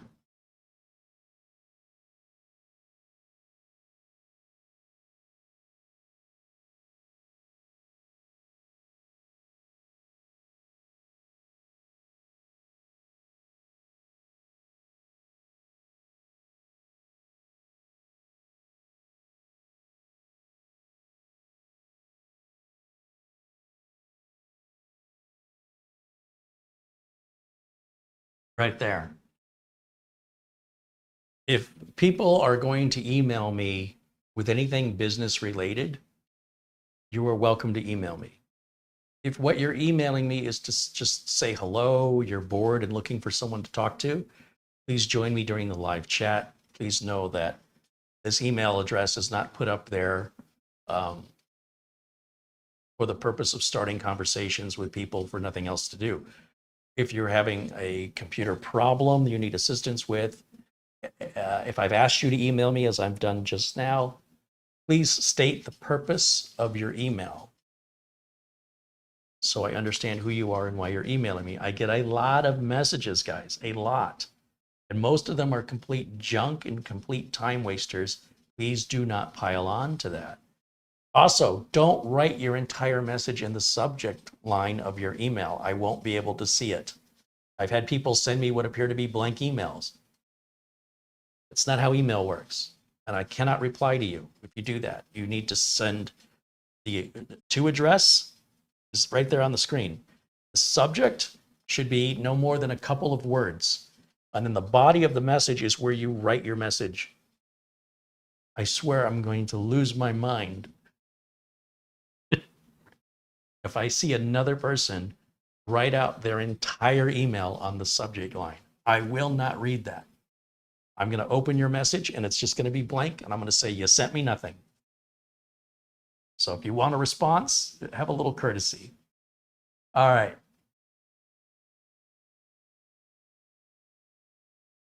It's tough being a nice guy.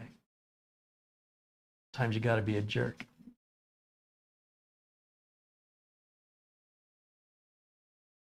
Pete Tracker said, I'm a United States Air Force veteran. Pete, have we not, were you also interested in receiving the machine? Email me. Frank M contributes $15 in Super Chat. Kerry, he says, this is toward anything you decide to do or need. I was helped a lot here. Well, thank you, Frank. Please know that any Super Chat contributions I will not get for upwards of 60 days, and YouTube takes 30% of your gift. If you buy an Amazon gift card and send it to me, I get it immediately, and Amazon won't take any of it. And I'm only going to spend it in Amazon anyway. While I appreciate all contributions, I do want you to know that contributions given through YouTube, including your memberships, YouTube takes 30%. So, and then I have no immediate access to it. If you contribute via PayPal, PayPal takes 3%, but at least I get it right away. And if you contribute using an Amazon gift card, I get 100% of your gift that I'm likely just going to use at Amazon anyway. So you decide how you want to gift, but do bear in mind that if you do in Super Chat give money, I'm only going to receive 70% of whatever your gift is. It likely will be 60 days before I get it. So, but I do appreciate any and all contributions. I was going to check my email and I left my phone in the other room. Let me go back here while we're waiting. See what's happening on the old smartphone here. Let's see.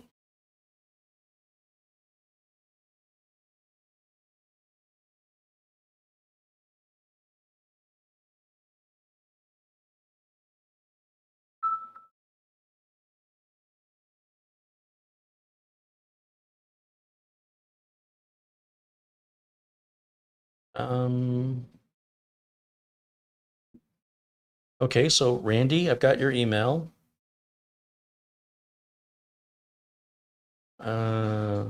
Michael Carter sent in $10 via PayPal. Thank you, Michael.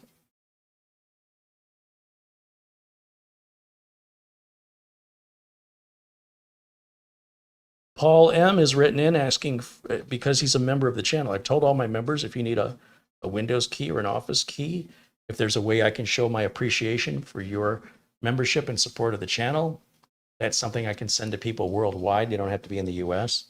So I'll be happy to honor Paul's request. He's a member here. Oystein has contributed a $200 Amazon gift card. Holy cow, Oystein. He goes, this is for the giveaway. I hope it's enough. It's actually more than enough. I think sending the one out at, what is it, $159 with sales tax, it's probably going to be a total of like 175, 180. So there's about $20, $25 more than what's needed. Mark Gaines, watching in Northern Ireland, contributes a $50 Amazon gift card.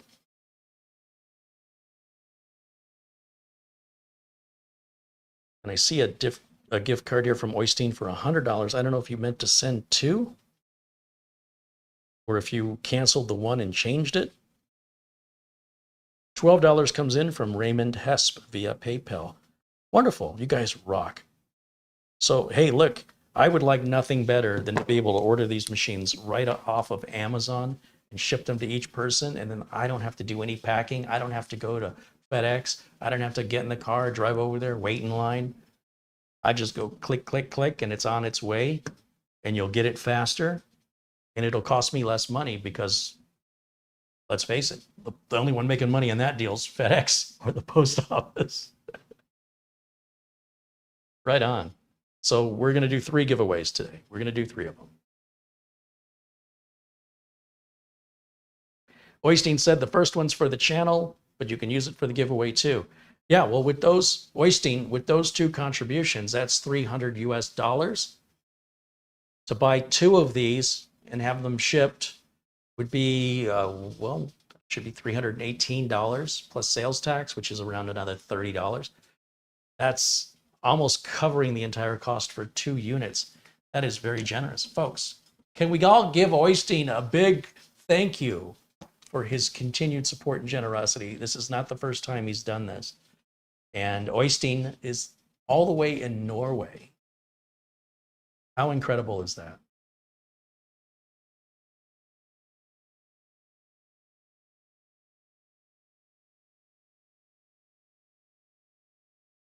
Do we have anybody else watching us in Norway right now in the chat room?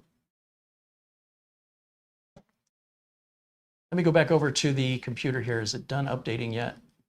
This massive update, I think it finally finished. Yes, it did finish. Now let's do a restart.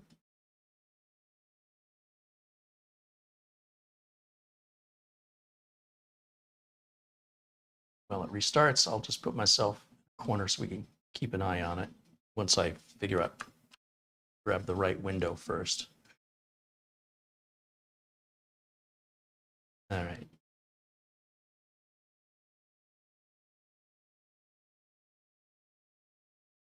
Shamim says, Sweden here. Way to go, Oystein. You guys feel the love, man? How often do you experience that on the internet unless it's $2.99 a minute? I'm just saying. This ain't OnlyFans, okay? We're way better than that.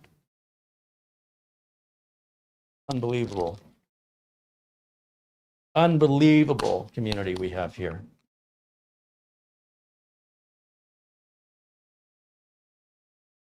Paul O'Brien says, Oystein, thanks for supporting Kerry in the giveaways. Well, I mean, he's supporting the community, really.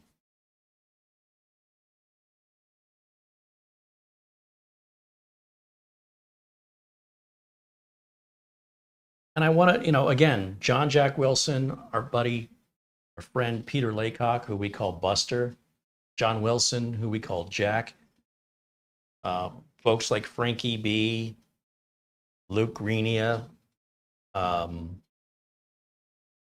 Jefferson Creel, Mark Gaines. We have some contributors who either are regular contributors of smaller amounts that add up in a month's time, or some of these individuals contribute large amounts less often, but they're significant. And without these benefactors, and I'm going to call them benefactors, I would not be able to do 50% of what I'm doing. I'll still be doing this, just not as much, and I won't be able to be as generous with giveaways and things because somebody's got to pay for it. And YouTube, their money is just terrible. I mean, I'll be lucky to make $40 for this video, honestly, in a month's time. So, the only way to counter that is you have a ton of videos. And if you can make $40 off each one in a month's time, maybe it can add up to something significant. But as more and more people jump on YouTube and advertising rates get split over and over and over again, you've got to work twice as hard to make I've got to work twice as hard to make what I was making 3 years ago. So I've got to find another source or another way to sustain this as a business model. And I'm still working on that.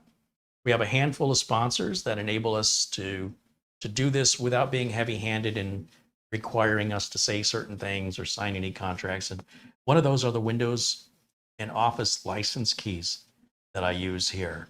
And that's from a company called VIP CDK Deals.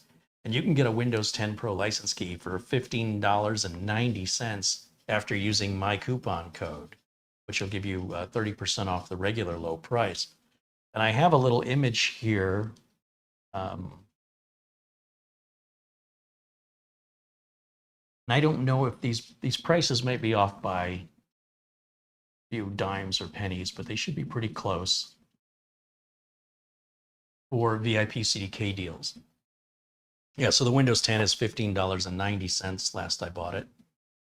Office 2019, that's pretty close. I think I paid about $47 for an Office 2019 key last night. And these keys just work. You don't have to call Microsoft. You don't have to jump through any hoops. If you have any problems with your key, you simply reach out to their support. They're guaranteed, but you must do this within 30 days because they get scammed too. And much like any other purchase, if you don't want to get scammed or you don't want to be scammed, you've got to put some rules that are, more or less the same rules every retailer has, quite frankly, at least here in the US. You go to Best Buy and buy something, and now you want to return it after 30 days, good luck. You buy something off Amazon and you want to return it after 30 days, good luck. In much the same way, if you're going to buy an Office or a Windows product key from anybody, anywhere, I highly suggest you use it within 30 days. And I can't speak for anybody else, but I can tell you the folks at VIP CDK Deals guarantee their keys. That if you hoard the key and you don't use it for months, it likely will still work. But in the rare circumstance where it doesn't, you're well beyond your 30-day return period. So I want you to be mindful of that so you have a good experience with them. I use them exclusively for all of my product keys for Windows and Office. For all of my clients, some of my clients are attorneys. And you can imagine things have to be on the up and up. I've got a lot at stake. So I can't tell you how many hundreds of keys I bought from them, and they're always great. All right, let me turn off camera one and let's go through this setup screen here. What does it say? Let's finish setting up your PC. Okay, continue. Skip this. Not now. Back. Skip for now. Okay, now we're updated. I want to try Crystal Diskmark again here, see if we get different results.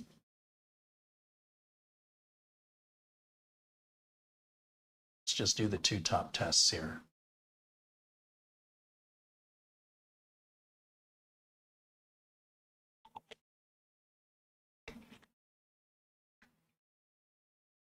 So that's pretty consistent, right around mid 1700s on the reads. That suggests it's a PCIe Gen 3x2, or at least the drive is, if not the socket. But again, when you're looking at an N100 processor,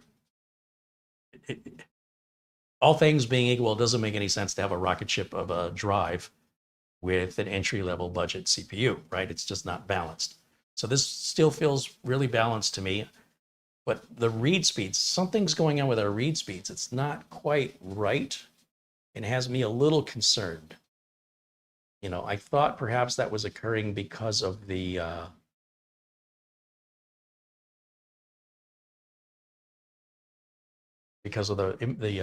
updates going on in the background. That's no way is that right. So let's do this. Let's have a little fun with this. Let me want to do a couple things. First, let's take a look at the BIOS. Let's see if we can get in there. Let's go to settings, Windows Update. We'll go to advanced options. Oh, there's 2 optional updates sitting here. What are they? Oh, Bluetooth and network driver. Those are small. Let's grab those.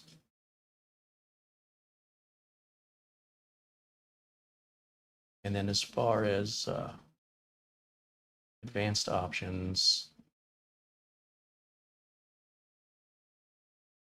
recovery,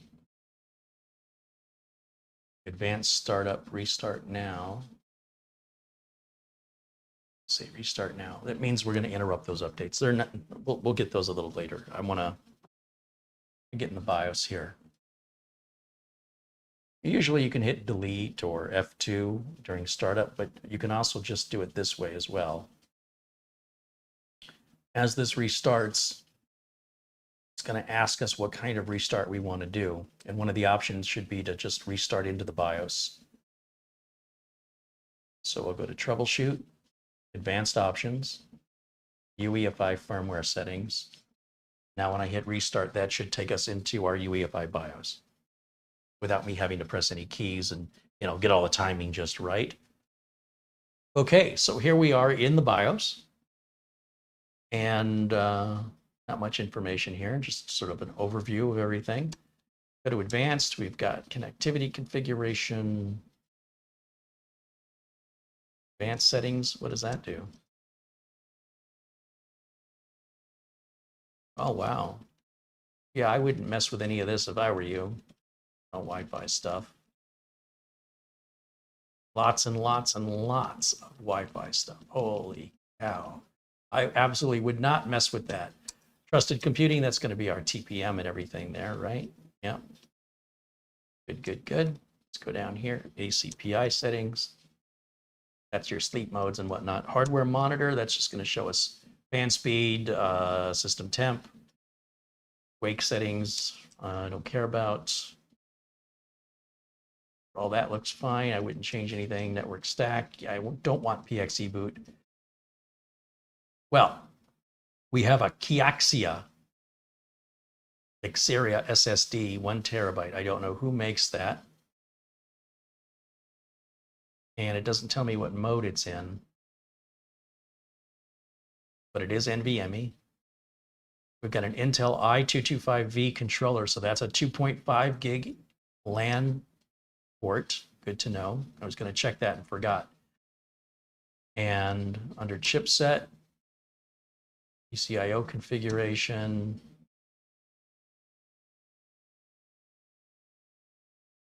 SATA config. I guess it's got a SATA controller in there. We're going to have to open this up and take a look at what's on the inside. USB config, Acon power.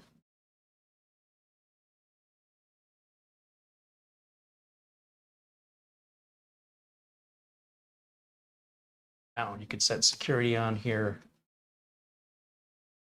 There's our boot options.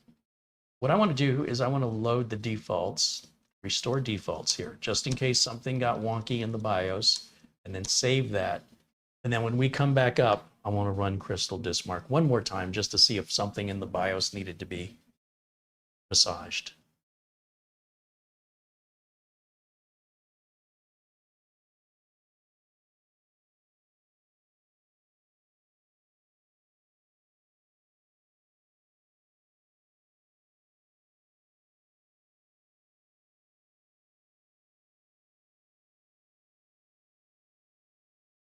Paul O'Brien said, thanks to Sarge Tech and Alhaj Tepej and to me for your advice. I managed to download the Windows Media Tool. It was the RAM. Thanks again. There you go. Right on. Thanks for letting us know. Thanks for following up.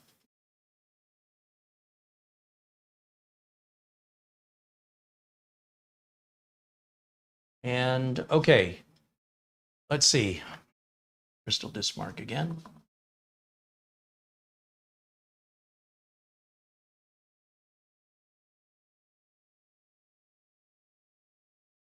See if it made any difference at all. I don't think it's going to, but I'm hopeful that it does. So we'll see what happens here.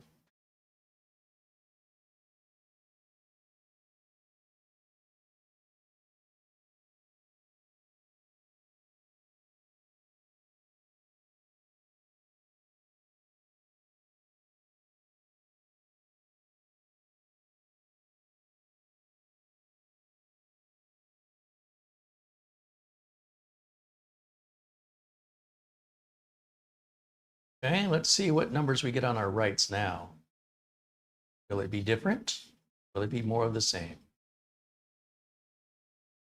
It's more of the same. All right, well, it was wishful thinking. I'm not done digging into this, but I do want to keep the review moving. So I'm going to shut this down. Then we're going to go back over to camera 1. Full screen. Camera 1. There I am. And I'll bring out the close-up camera. We'll open this up. Let's take a look at the inside. I don't know, maybe swap the SSD out to see if it's an SSD issue. I don't know. 129 is not right. I mean, I can get 5 times faster than that off of an old SATA drive. So we'll get out my little close-up camera right here.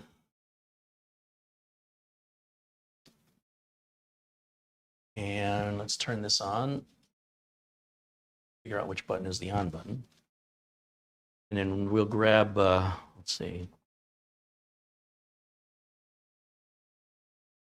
Need an HDMI cable to plug in here. All right.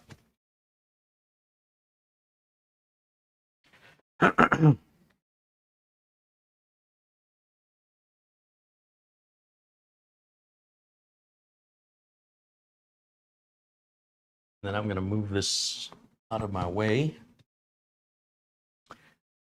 It's a little warm, but you can definitely know it was on. It's not too hot though, but you can definitely tell it was on. And let's see. We'll go over to close-up camera. Turn this off. Hey, look at that. Almost like I've done this before. I'm going to pull the power cable out of here. I like that they're not covering up the screws with rubber feet that have to be removed. They have the rubber feet with a hole in it, which is just how it should be done. And this screwdriver is too big. So I guess we're going to go back over to toolkit I have here from Harbor Freight Tools. Nick Poverman said he sent this to me years ago, and I very rarely used it, and now I'm using it all the time. See, you never quite know how the industry changes.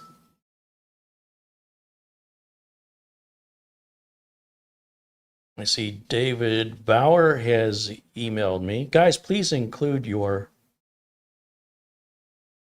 phone numbers as well. Okay, so let's see if I can get this thing opened here. There was one other person that said they wanted one that was a veteran. I think I only see emails from 2 of you. Was it Pete saying he wanted one?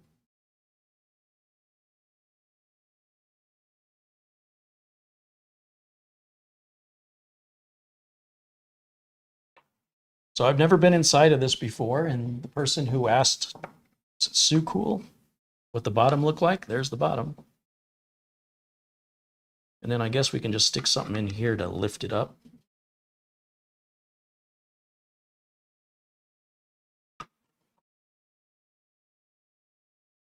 Hey, the RAM is socketed. I didn't know the RAM was socketed. Look at that.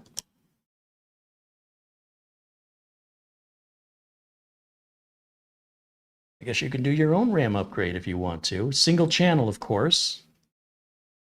We have a second M.2 slot. What?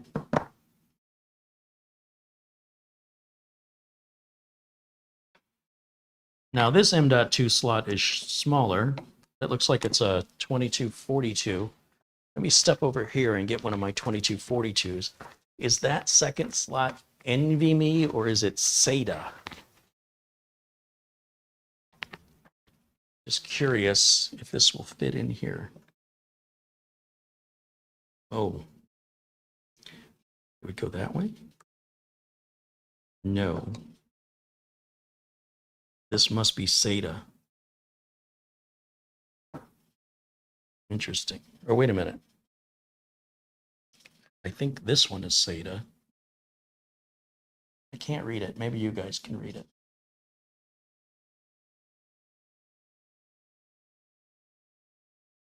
Got an NVMe one that's this small. Let me go grab that one. In fact, you know what else I'm going to do?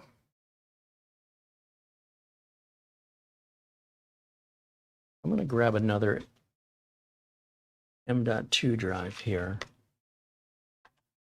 Yeah, we'll use this one.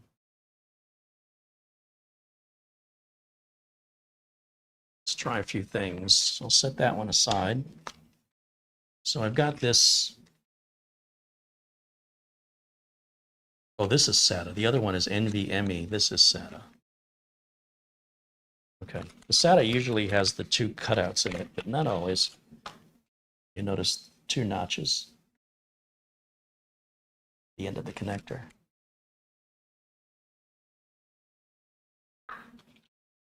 Is that going to fit in there? Yes, it does. Okay, so that answers that question. That's a SATA port on this side. But that would still run about 550 megabytes per second on the reads and the writes. Here's our M.2. Let's take this out. This is the drive. I've never heard of this manufacturer before. I don't know if this drive's having a problem. There's our battery for the BIOS.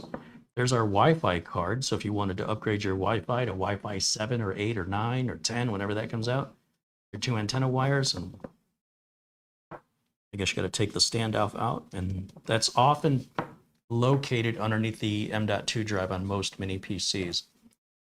So I'm going to now plug this Gamix series. This is a 2 terabyte drive. I just want to see what it'll do. I wouldn't dig into this any further because I can't see any reason why you'd need to, honestly. Access to your RAM, your storage, and your Wi-Fi are all upgradable. Nothing is soldered down. And that just adds to the value of this machine as far as I'm concerned. So let me move this out of the way.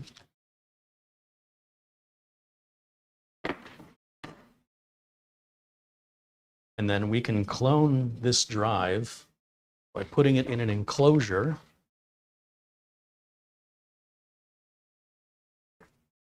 And the enclosure I'm going to use today is from our good friends over at Silverstone. And this is called the Raven.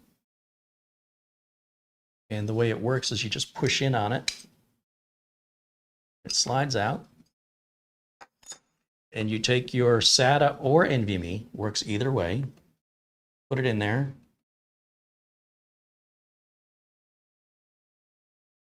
And then there's a little rubber tab right back here.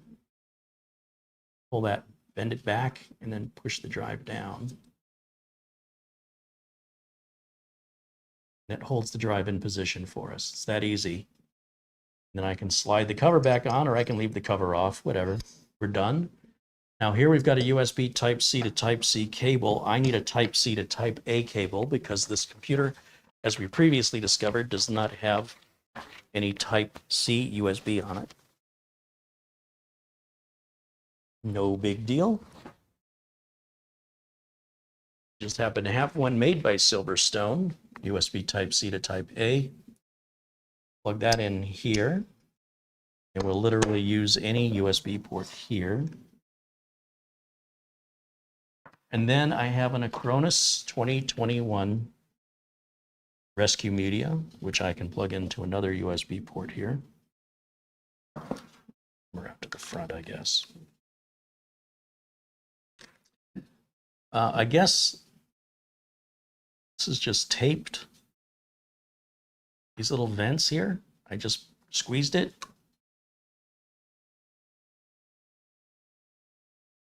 I would have preferred to see like hot melt glue used. It just looks like they used tape to hold these vents on. Well, that's a little disappointing, but an easy fix. Another easy fix is don't push in on these screens. Okay, good to know. Good to know. All right, let's put this in here. So that'll go here. All right, I think we're all set. In fact, you know what? I think I'm going to unplug this for right now. Plug it from over here. And then let's turn this back on. See, I did it again. I'm grabbing it like this and I'm squeezing. This whole thing's going inside. I don't know how well you can see that.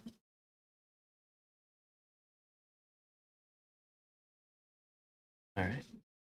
Hot melt glue gun. It'll save the day. Let me plug the power back in. And then I'm going to hit the power button. Let me go back to HDMI input. So you're going to see no signal. And as this starts to boot, I'm going to hit, I don't know, I'm going to take a guess and say F12. I don't know what the key is that I need to press here. F12 isn't doing much. I don't know if this A data drive has an operating system on it. No idea. I think I'm about to find out. Oh, all right. So it's completely blank, and I didn't have to run the boot menu because it had nowhere else to boot to. Okay. That makes sense.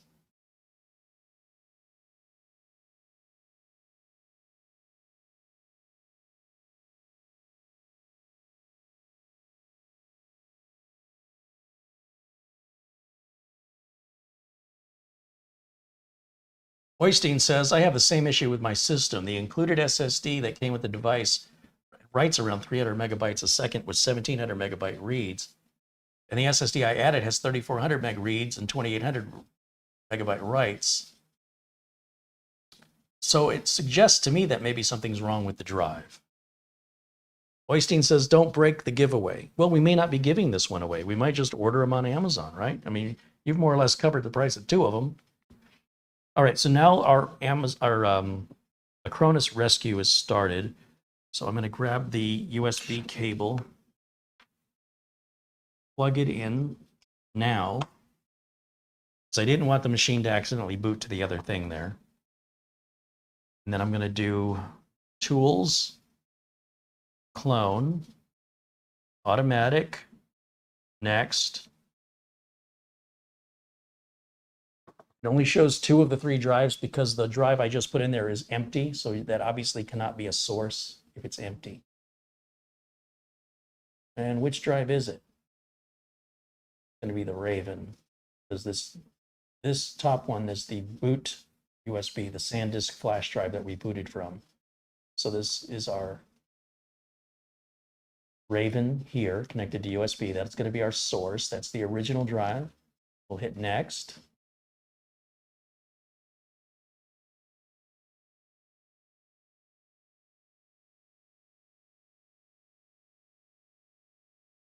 And yeah, here's our 2 terabyte ADATA XPG.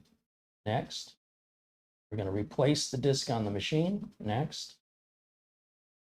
You see, it's not going to take very long to do this. The drive is blank right now, and when we're done, it'll have these partitions with the solid green area representing data. And we'll hit Proceed. So it's cloning as we speak, and I'll check my phone that's beeping here to see what's coming in.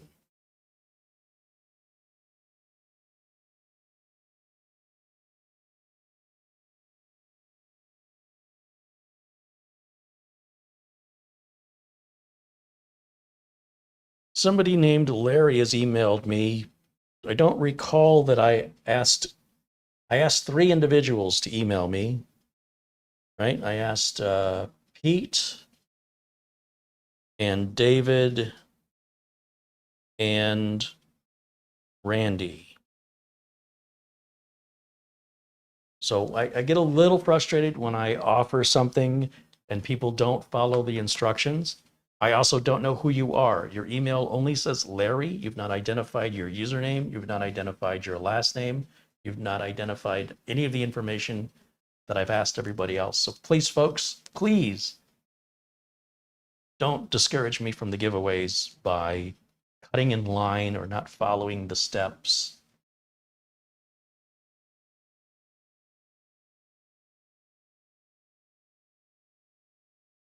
William Lynn wants to know, what was the mini PC that was identical to the Intel NUC 9? Nothing. I don't think I had anything identical to a NUC 9. The NUC 11, I think, is what you're thinking of. And that was identical to the Geekom IT11. And Geekom has several IT11s, so you got to be careful over which one you pick there. But if you look on my channel and search for the word Geekom, you can watch that video again and get all those details, and the links are in the video description below that video.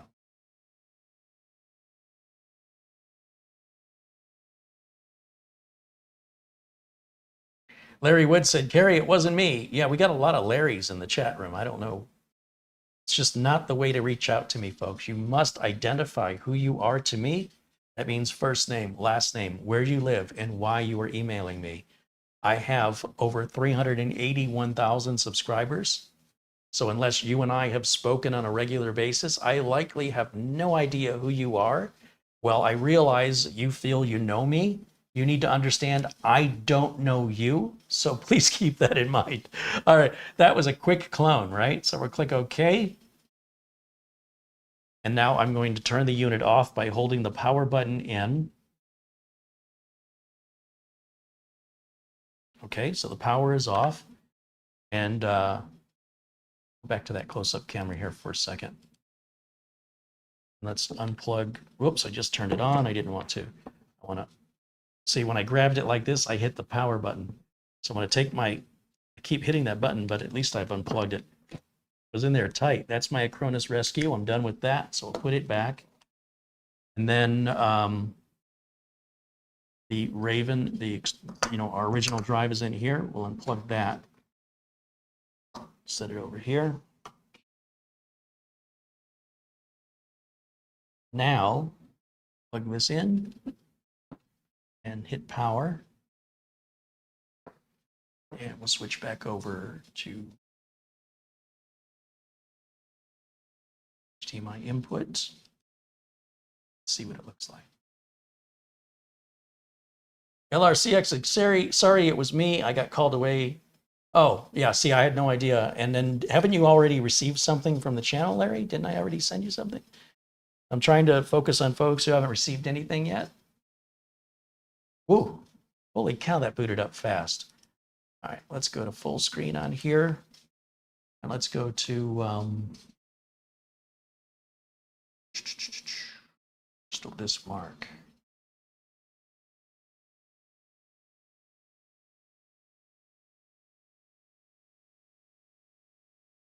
And let's run these two top tests.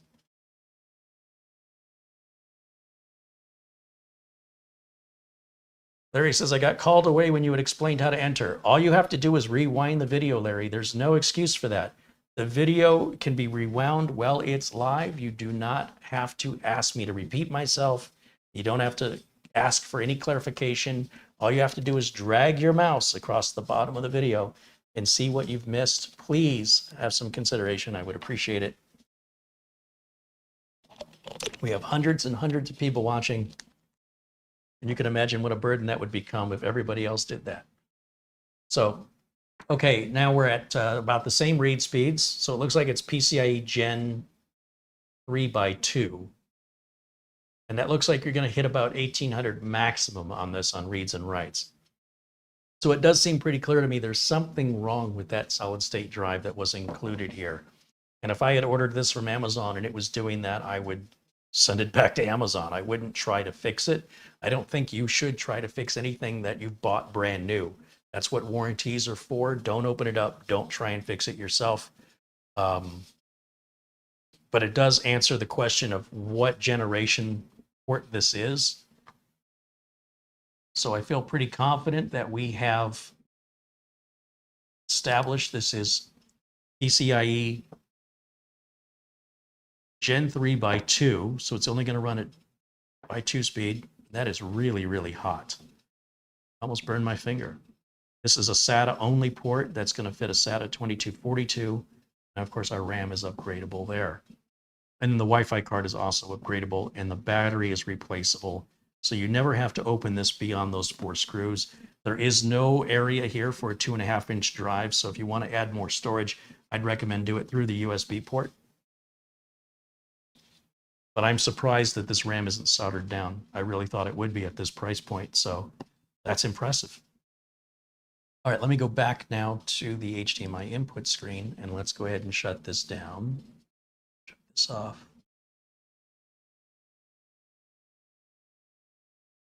I'm a bit surprised how hot that USB, how hot that NVMe drive got, given it's only running at half speed. I mean, imagine how much hotter it could have gotten if it were running at full speed. All right, we're going to pull that out. Ooh-wee, that thing is hot. So if I were putting a drive in this, you definitely don't want to put a high-performance drive in here. You could have heat issues, but you've got some good clearance between the bottom of the drive, or the top of the drive rather, and the bottom of the lid. So a small heat sink would also work. I wonder if we could be having heat-related problems. You know what? There's a possibility too. After we run the read test, when it goes to do the write, it might be so hot it's slowing down. And we can't do the write test without first doing the read test. Imagine wants to know, did you void the warranty with that fix? No, warranties, in the United States, a company cannot tell you you can't open the machine or you void your warranty.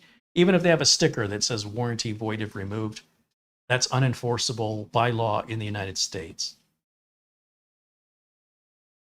Oh, wait a minute, there is room for a 2.5-inch drive. Right here in the lid, there's room, but there's no cable to attach. And they don't give you screws for that either. Do they? But you know what? There are screws in here.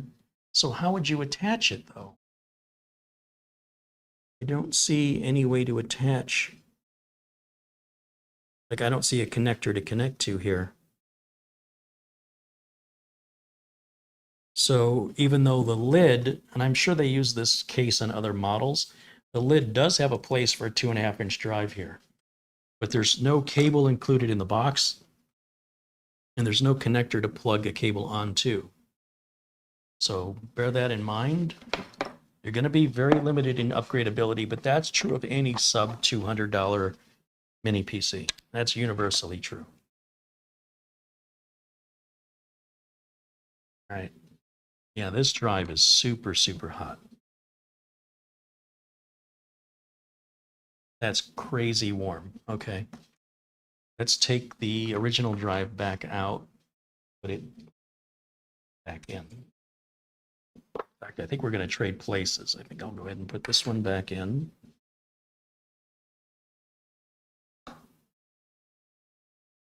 Wonder if they have some kind of a heat sink I can throw on there.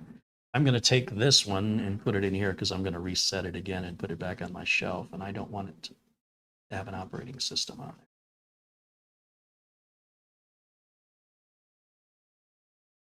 Okay, so let's grab that.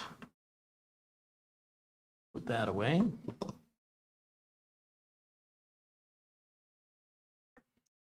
Okay, what can I do for a heat sink? That's the question. Let me step in the other room.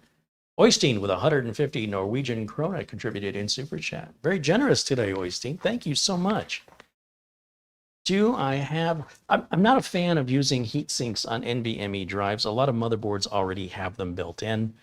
And these mini PCs are often so tight, they're so small that a lot of times a heatsink won't fit.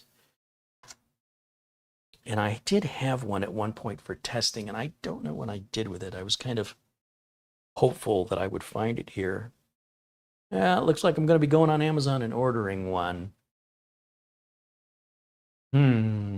Yes, we could be experiencing heat-related slowdown. Trying to figure out Anything I could use for a heat sink? Don't think so. I'm gonna have to order one.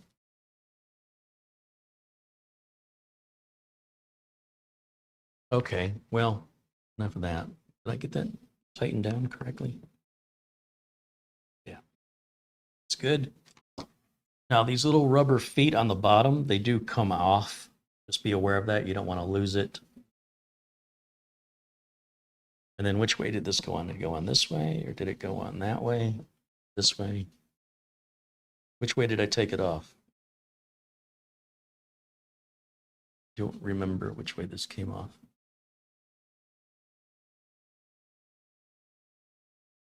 Well, like that. Or does it go back on that? No, it won't fit that way. So it has to be this way.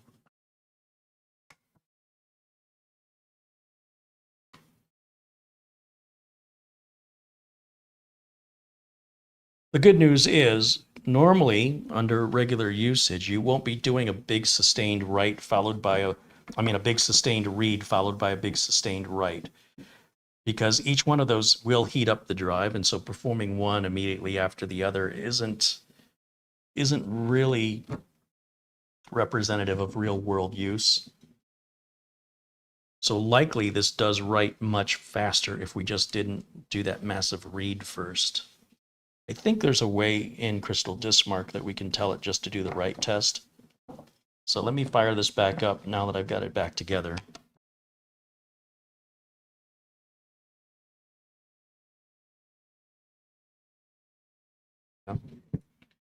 And we'll head back over to the HDMI input.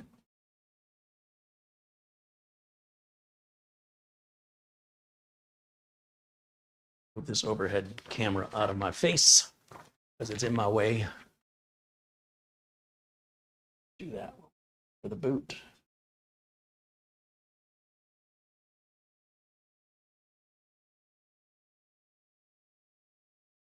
Okay.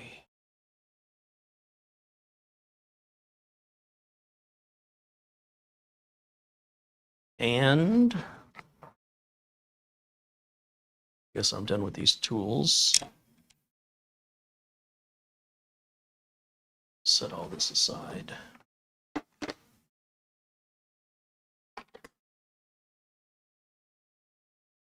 Screen on HDMI input. Okay. Crystal Diskmark.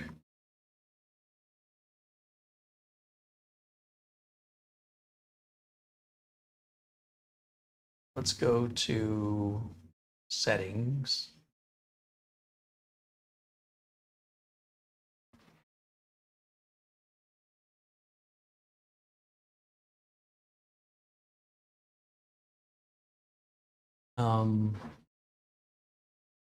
Profile.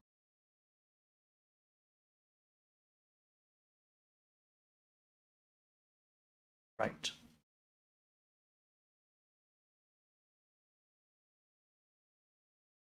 So now it's preparing a sequential write. Let's see what it does when it's cold. Much better. Okay, yeah, it's a heat-related problem. That's why it's running so slow. There's nothing wrong with it. It definitely needs a heat sink on there, but under normal circumstances, as I mentioned, look, if you're going to do heavy input-output with this, then that drive is going to get hot and it's going to slow down. All right, and this would be unacceptable if this was a high-end or even a mid-range PC. But as a low-end PC, you should not be using it with that kind of input-output requirement or demand placed on it. And if you are, then you should expect to have to add a heatsink or buy your own solid-state drive that comes with a heatsink. So just make sure that the heatsink isn't too tall, that you'll still be able to put the bottom back on. So that solves that. So good to know it's not as perfect as I thought it was going to be, but it's still really good. All right. But that's why we saw the slow speeds. It is heat related. Oystein, yours was probably heat related as well. That would be my guess. All right, I think we're good. All right, let's see what's talking about in the chat here. Let's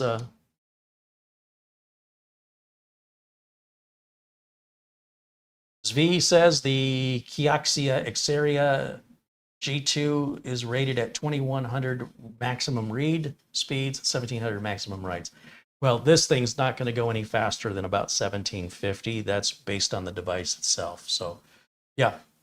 So what we're seeing is an accurate representation of those numbers. Thank you for that, Zvi.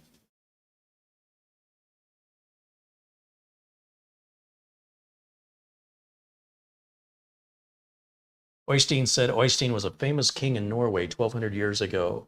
It was a more common name many years ago. You know, learn something new every day. Oystein says that wasn't me, that was another Oystein. We have two Oysteins in the chat room. Well, oh, look at that. We have an Oystein that's been a member for 2 months, and we have another Oystein that's been a member for 6 months. What are the odds of two folks in Norway both using the name Oystein? Wow. When it rains, it pours. Well, thank you, Oysteins.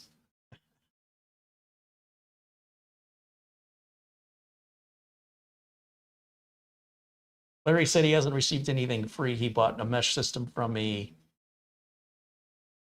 Oh, that's right. The Wi-Fi system I was using, the TP-Link mesh, and he paid to have the PC built. Okay, fair enough, Larry. Keep me honest. We're all good. Bob R said there's a new Coca-Cola I picked up today, Coca-Cola Ultimate. Yeah, we picked that up a couple days ago. It's disgusting. We didn't care for it.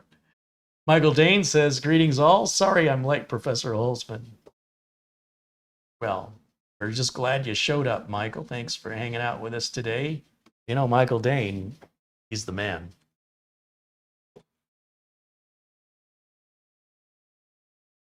Les Stevenson said, thanks for your time today, Carrie. Learned a lot on this stream. Catch you again this week. Missed yesterday's live stream. Wasn't feeling too good yesterday. Well, we hope you're feeling better, and we hope we'll see you again tomorrow.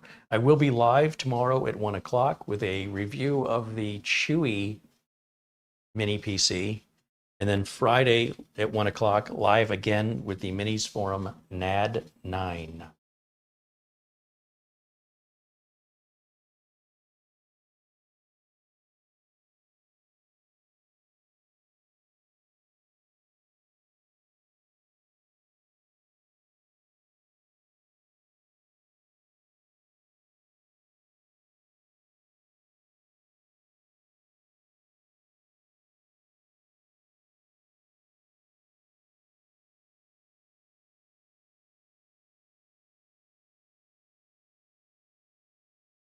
Yeah, Oystein, again, I think just like me, you're having a heat-related problem where your reads are high and your writes are low. And if you go into Crystal Dismark and do what I just did by having it do the writes only, if you see those numbers are more where you expect them to be, you need a heat sink of some kind. Or you need to replace the drive with one that doesn't get that hot. That A data drive literally like burned the tip of my finger when I touched it. That's scary how hot that got. Randy says, thanks for opening it up. It's very interesting. Yeah, it's also good to know that you can add a little SATA M.2 drive in there as well. They need some cooling in there. They need a fan or something to blow, at least get the air moving up there. The fan that it has is underneath the circuit board, so everything's sandwiched, you know, between here and here isn't getting very good airflow. And if you are putting a lot of demands on this system, you're going to find that it's going to let you down in most cases. That's why I discourage like virtualization on it. Putting that kind of a demand on a system like this is likely going to cause issues. Where heat related in this case, where all your I/O is going to slow down.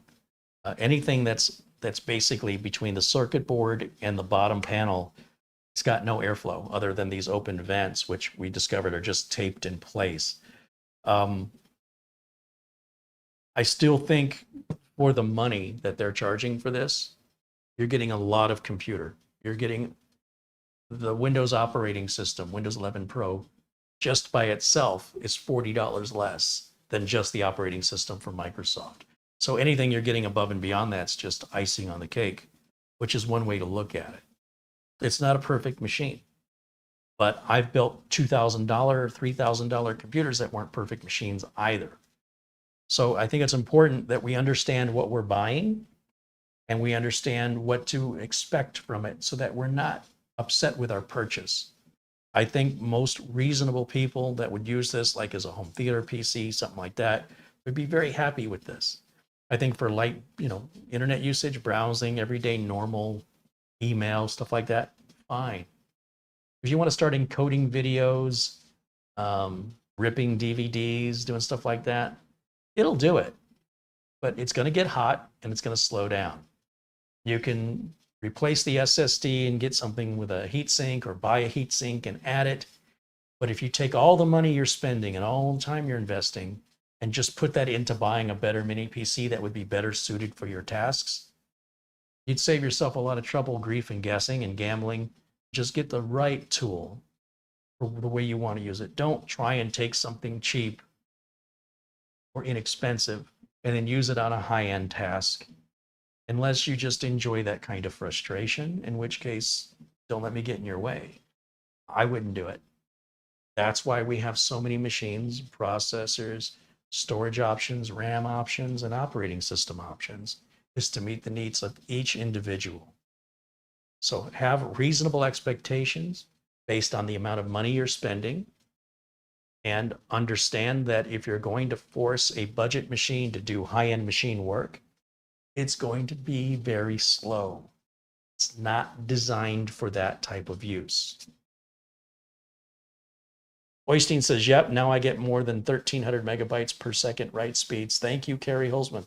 Hey, we solved the problem twice with the same solution. Do know, and remind me because I will forget, if you're getting fast read speeds and really pathetic something is wrong write speeds, it's usually because the NVMe drive overheated on that massive read. And while it's hot, Crystal Dismark is running that second test. And if you want it to surpass that, you want it to behave like, I want to do these big sequential reads and I want to do these big sequential writes and I want to see big numbers without heat problems, buy a better NVMe drive or invest in a heatsink or change your expectations to be more reasonable, because I'm not sure where in life people use a computer like that for real. All right. So again, I want to emphasize being reasonable. Some of you want everything and want to pay nothing for it. And I don't even know how to talk to people like that. But that being said, I'll say congratulations to our 3 winners of this Morefine computer.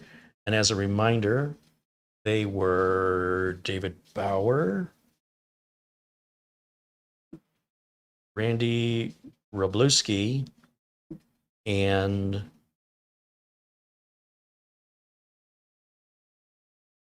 well, the third person never emailed me, but I think it was it Pete Tracker? Pete say he wanted one? Randy says, hey, that's way better than a Raspberry Pi. Well, again, right, it's all an attitude and perspective and how you want to look at it.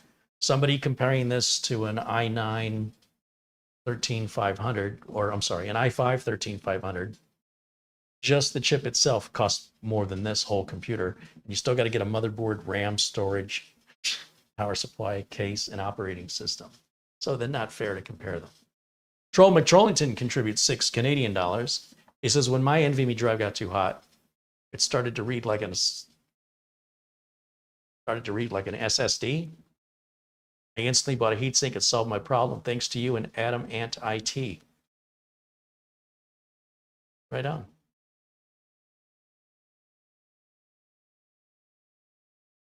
Good information.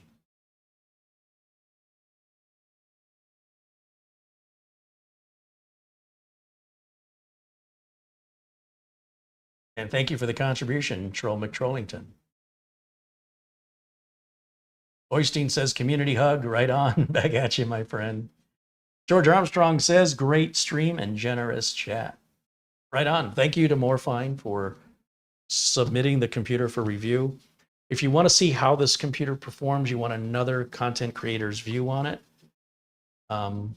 If you look over here at, let's see, let me go to my YouTube channel. I'll just search Morefine. Gotta use this keyboard over here, Carrie. Morefine M9 on Google, on YouTube search, Morefine M9. And ETA Prime has a video on this.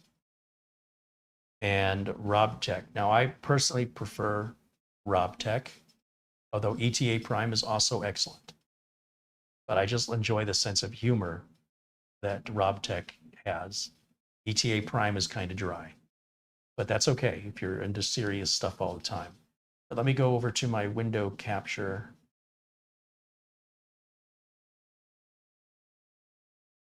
And you'll see that RobTech reviewed this 4 months ago. Now, I wonder, did RobTech discover any issues with the heat on the drive? Or did he discover that it's a SATA port next to the unit? Did he discover these little side grids are taped on? I hope he didn't, because I hope I brought something into this review that you don't find elsewhere. And then, of course, I would ask the same questions of ETA Prime. See, a lot of these guys, they just run the benchmarks and they kind of give it a cursory glance. I'm looking at it more as a technician working in the field. So I hope that my review isn't to replace their reviews. The idea is that their reviews contain information that my reviews don't contain, like some benchmarking numbers and gameplay. And my reviews contain information that their reviews don't contain, more on the technical side. And I hope you consider subscribing to RobTech and to ETA Prime so that you get a fully balanced, complete review from 3 different individuals with 3 different perspectives of value. And you'll see that both of these guys did their videos 4 months ago. So I guess the M9's been out for a while. I only recently received it a couple of weeks ago. So if Morefine wants to include us for early reviews, they're certainly welcome. I would enjoy reviewing more products from them in the future.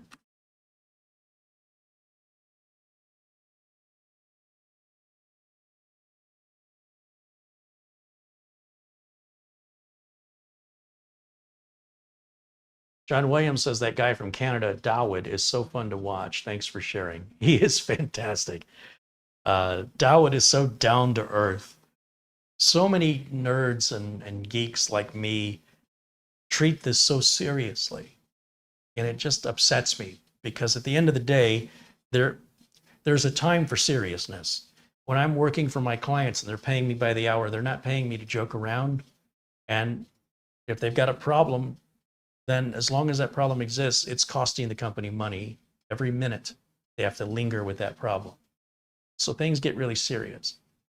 But the vast majority of YouTube viewers are going to be home users. There's no reason a home user needs to obsess about their PC temps or their thermal compound application unless they're trying to actually fix a problem they have. They get so brainwashed, deluded by the technical content by enthusiasts that they get obsessed with things that don't matter and they act like it's life or death, like it's critically important, and it isn't. So have a little fun with it and enjoy your technology. And, you know, certainly when you're paying bills with your computer, you need it to work, it's serious.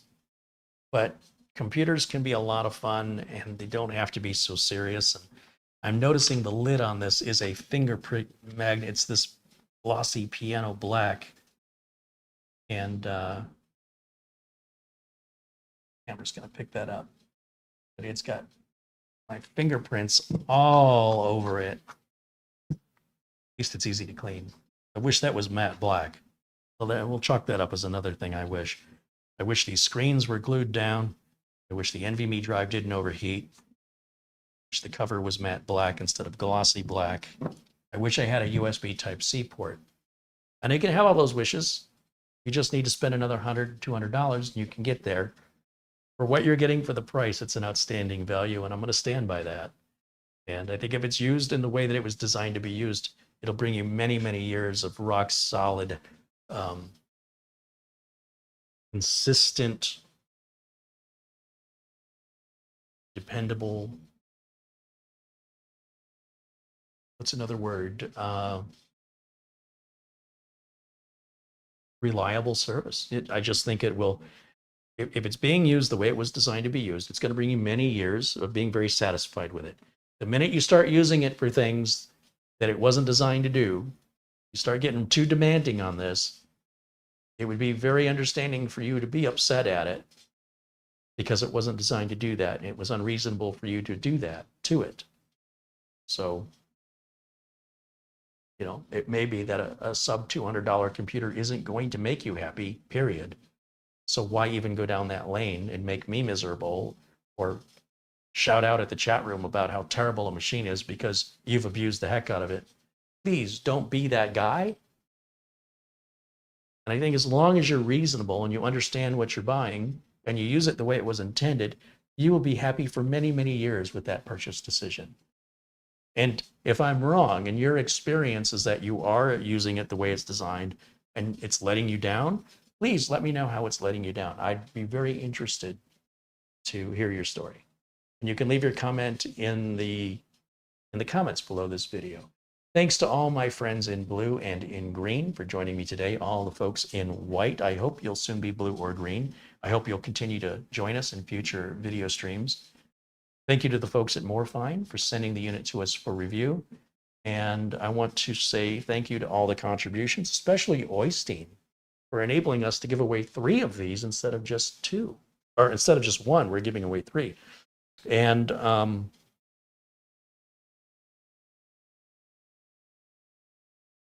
shout out to the contributors with PayPal, which is Michael Carter,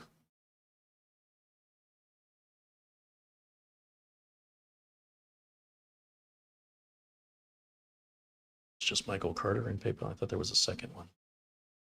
Oh, yeah, Raymond Hesp, thank you as well. And for the super chats, I want to shout those out one more time. Larry Hull contributed $10. Thank you, Larry. Thank you to Troll McTrollington. Thank you to the other Oystein as well. And Alan Lindas, who contributed $7.77 and said, hello, everybody. Here's my late fee. Contributed that a little while ago, about an hour ago. Thank you to Frank M., who contributed $15. Thank you to Mark Gaines, who also submitted an Amazon gift card. Thank you to Paul M. and George Schloika. PC Fishing renewed his membership. He's now a member for 13 months, so thank you for supporting the channel. And Barry Russ, Paul O'Brien, thank you guys for your super chats. Welcome back to a membership, Michael Mariello. And a big shout out and thank you to our good friend Peter Laycock out in Scotland. He's the one we call Buster. Right on, Buster. Always good to see you. Thank you for your continued support. And thank you to Camera Girl for making the thumbnail we used in today's video, which is awesome as always. And thanks to my sister for making the amazing intros you see at the beginning of these videos and at the end of these videos, which I'm about to do right now. That's going to wrap it up for me for today. I hope you guys will join me tomorrow, Thursday, June 15th at 1:00 p.m. Pacific time as we review the mini PC from Chewy. And then I hope you'll also join me Friday at 1 p.m. Pacific time as we review the high-end desktop mini PC from Minisforum called the N100. That one we've got to put RAM and storage and an operating system on. That's a bare bones unit. And it costs more than these 2 computers I've done today and tomorrow combined. And it's because it's as powerful as more than these combined. You get what you pay for. And so for each different design, there's a different budget and a different use case. That's why I'm emphasizing how important it is that you pick the right one, because I want you to be happy with your purchase. That'll wrap it up for me for today. Thanks so much for watching. I'll see you all again tomorrow at 1 p.m. I hope you will be there. Until then, bye for now.